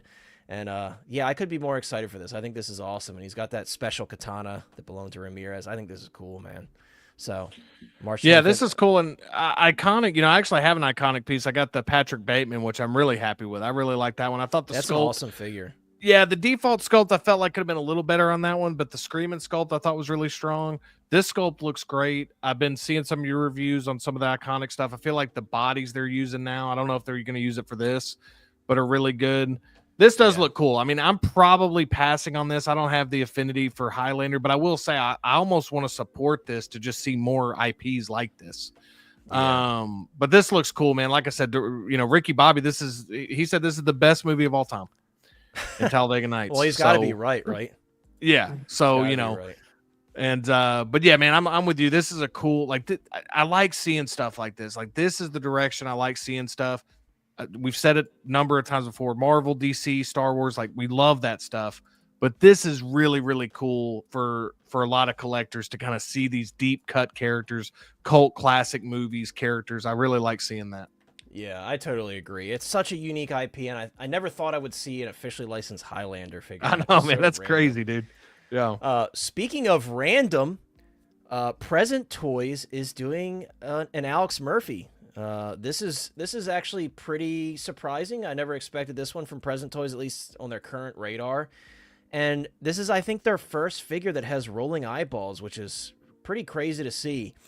Looking at it, I think the Hot Toys sculpt looks a little bit better, but I still think this looks pretty dang good for Present Toys. They definitely reused a lot of the Hot Toys parts, like reverse engineered them. You could see here he's got the same like pistol flipping hand that the Hot Toys version comes with, that which I do have in my collection. RoboCop or something. This is RoboCop before he gets murdered essentially and pieced back together. This actually is. Yeah, this is Officer Alex Murphy here. Hey, wait, this is the guy from Star Trek Into Darkness. Right. At least it looked like it. That's Dr. Peter Weller to you. But yeah, this looks freaking cool, man. For a Present Toys figure, I think it looks pretty solid. I don't think it's going to look as good as the Hot Toys one, but still. You got the Hot Toys one? I do have the Hot Toys one. I feel like that's where I saw it from. I have the 2-pack, the Battle Damage 2-pack. But it's really cool because that pack sells for a ton of money. So for those of you who don't have this, that you really want it, this is awesome. And again, separate rolling eyeballs for a Present Toys figure. That's pretty surprising. It's like becoming a normal feature even with third party. That's actually wild. Exactly, right? You do not talk about Dr. I'm Peter used to Weller him like that, throwing. Justin. I'm used to him looking so much uglier. So this is so. But really- yes, and I want to show you guys, I think the most exciting, and shout out to Kaiju, he was the first one to share this morning when the photos dropped, but something that's more exciting for me is this right here. We are getting a potentially, you know, they might tease us with this and never do it, but Hot Toys never did Lewis. So if they actually do a Lewis, that'd be sick. I would probably have Lewis like laying on the ground with the Barrett 50 counter hand. Murphy, I'm a mess. Laying on the ground with the Barrett 50 cal in her hand. I have to, because the battle damage version actually comes with that Barrett 50 cal. So I'm like, I kind of have to have this. So I hope that they actually go through with this Lewis. And then on top of that, if you're going to do RoboCop present toys, I'm sure you're not watching this, but if you ever are, Clarence Boddicker, the main villain, I wouldn't say no to that. Or we'll take a red from that 70s show. We'll take right, a red. Right. That might be people's ticket in to reuse that head sculpt. Yeah. He looks like Bonsai Bucker. That's great. Bonzi Bucker. That's crazy. Yeah, I mean, dude, like, this is just such a cool time. Present Toys is doing freaking Alex Murphy and Officer Lewis. It's crazy, man. I mean, if they did a Clarence Boddicker, dude, I don't know what I would do, man. I can't tell you how many times I've priced out a custom for Clarence Boddicker because he's just such a good villain. And the opening scene, give the guy a hand. I just love it, man. I am shocked. Like, that is a great villain from like a big movie that still gets collectibles. And I am shocked that we haven't had that yet. Like, that's pretty shocking to me. Like, you know, in any form, you know, I don't even know if like NECA did. I know they did some RoboCop figures here recently. Yeah, they did the battle damage Alex Murphy, and they actually did a signature edition with a card signed by Peter Weller, which was pretty dope. Yeah. Yeah, I thought that was really cool.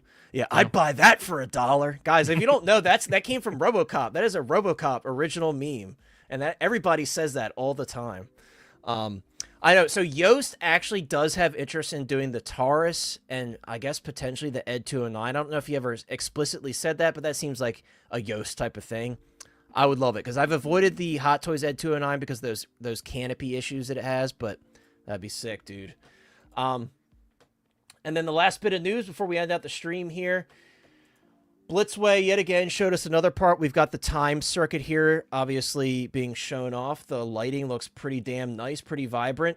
But we do have an official announcement date for the sorry, not the pre-order, because we don't know if it's going to be the pre-order date. But we have an official full reveal date, March 20th at 6 p.m. PST. So after being cucked by Blitzway for a month, I like how Zach from Collecting Weekly said they've been edging us. I was cracking up when he said that. But yeah, so they've been showing us this forever. Yes, absolutely milking it. Oh yeah, bitches leave. Absolutely milking it. But here we are. I know. So yeah, I was talking to Aria. So, tell me if I'm mispronouncing your name. I'm gonna say Ario. That sounds better to me. He was telling me that his wife is a big Back to the Future fan because she likes Marty McFly a lot. And I was like, well, dude, what kind of husband are you? You're not going to get her the Blitzway Back to the Future Part 2 DeLorean? He's like, I'm not even going to show it to her. She'll never know. But he's like, I got my Frankenstein's monster instead. I was like, that's the way, that's the way to do it. But yeah, so finally we'll see the full reveal on March 20th. I don't know if that'll be the pre-order date or if they'll be like, this is the full reveal. This is when it's going on for pre-order. I guess we'll find out then.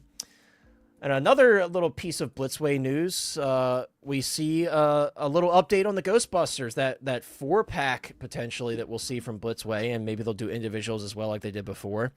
So they have spoken up. Apparently coming soon, we'll see the Ghostbusters figures from the original 84 film. So really excited. I did say it correctly. Look at me. Look at me. Thank you. You said...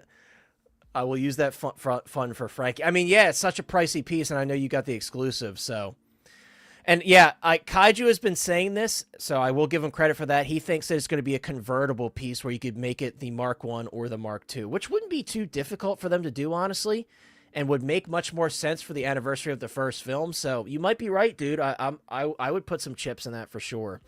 But yeah, so we finally have an update. We will hear about the Ghostbusters soon. So Blitzway is starting the year off right.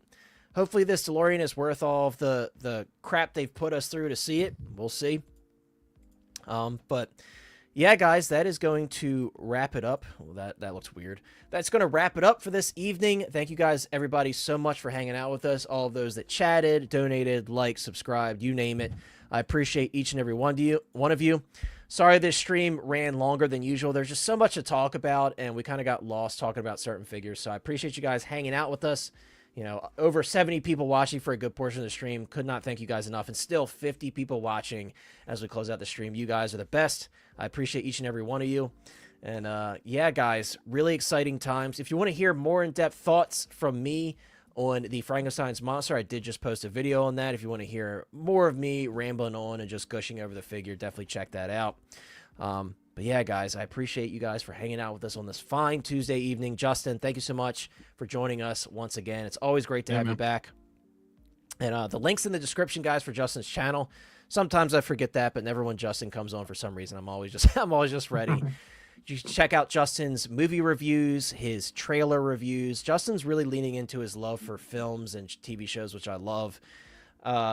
My best advice for Justin when it comes to YouTube is just to do what you want to do. Don't worry about doing what other people, and that's exactly what he's doing. So keep at it, dude, as long as it makes you happy, which I could tell it does. I watch your stuff all the time. I may not comment on it. I feel like I don't comment on a lot of stuff anymore because no one can ever see my freaking comments. Between Graham and Brick and Jose, they can never see my freaking comments. I'm just like, I never hey, see them yet, so I don't. Yeah, I'm like, hey, guys, I watch your stuff, but I have no proof. It's just, you have to believe me. No, I appreciate it, man. Yeah, I appreciate it. Thanks for having me on, dude. Awesome chat, hanging out with you and Chris and, you know, Mike, you know, even though he had to go, man, it was an awesome chat, man. Lots to talk about. Great discussion. He was, man. He got scared of the universal, and that's understandable. Yeah, and no Santa Kramer tonight. I forgot to announce that at the beginning of the stream, but Lane was doing something, hanging out with a good friend of his, so he's out. He didn't deliver the swoop bike, so we had to ban him for one stream. Yeah, that's true. It was long overdue, and we're like, you know what? You know, he can't be on the same stream as Justin. He doesn't deserve it for not delivering the swoop bike. So, guys, also check out Chris, the Collecting Madness. I know whenever he gets something in that he's interested in, he'll be doing reviews on it. So there'll be stuff coming for sure. And then, you know me, I'll be getting some stuff coming soon as well. Justin, one question for you from the chat before we end out the stream. Justin, from Collection Obsession, by the way. What's up, Collection Obsession? Did you order the Kaustic Plastik Frankenstein? Full transparency, I have not. I'm going to tonight. I love the way you started that. Full transparency, I have. I want to say yes because I've been hyping up so much. It's like you didn't even pre-order it as soon as it went live, but yeah, I thought you had it this whole time, and he's like, yeah. I'm sorry to let you down, but I am pre-ordering that piece 100%. So that is coming home, no question. Well, there you go, Collection Obsession. Thank you so much, by the way, Tim, for hanging out with us and for sharing the excitement and for always sharing my stuff on the Kaustic Plastik group. Guys, if you haven't already, 2 Facebook groups you have to join. The Hot Toys Hotline Facebook group and the Kaustic Plastik Facebook group, because they're both a great time, I promise you. That's going to do it, though, guys. If I don't see you, I hope you guys enjoy the rest of your week. Go pre-order the Frankenstein's monster. Also, again, check out Anthony from 6 Gal Mafia, his stream on the 13th with Fabio from Kaustic Plastik. His last one was awesome, a good one. So I'm sure it's going to be a fun time. I will be there either watching in the chat or I'll be watching the replay, but I cannot wait to hear more from Fabio and hear the chat. So, guys, that's going to wrap it up. Take care, and we will see you next time. See you, pal.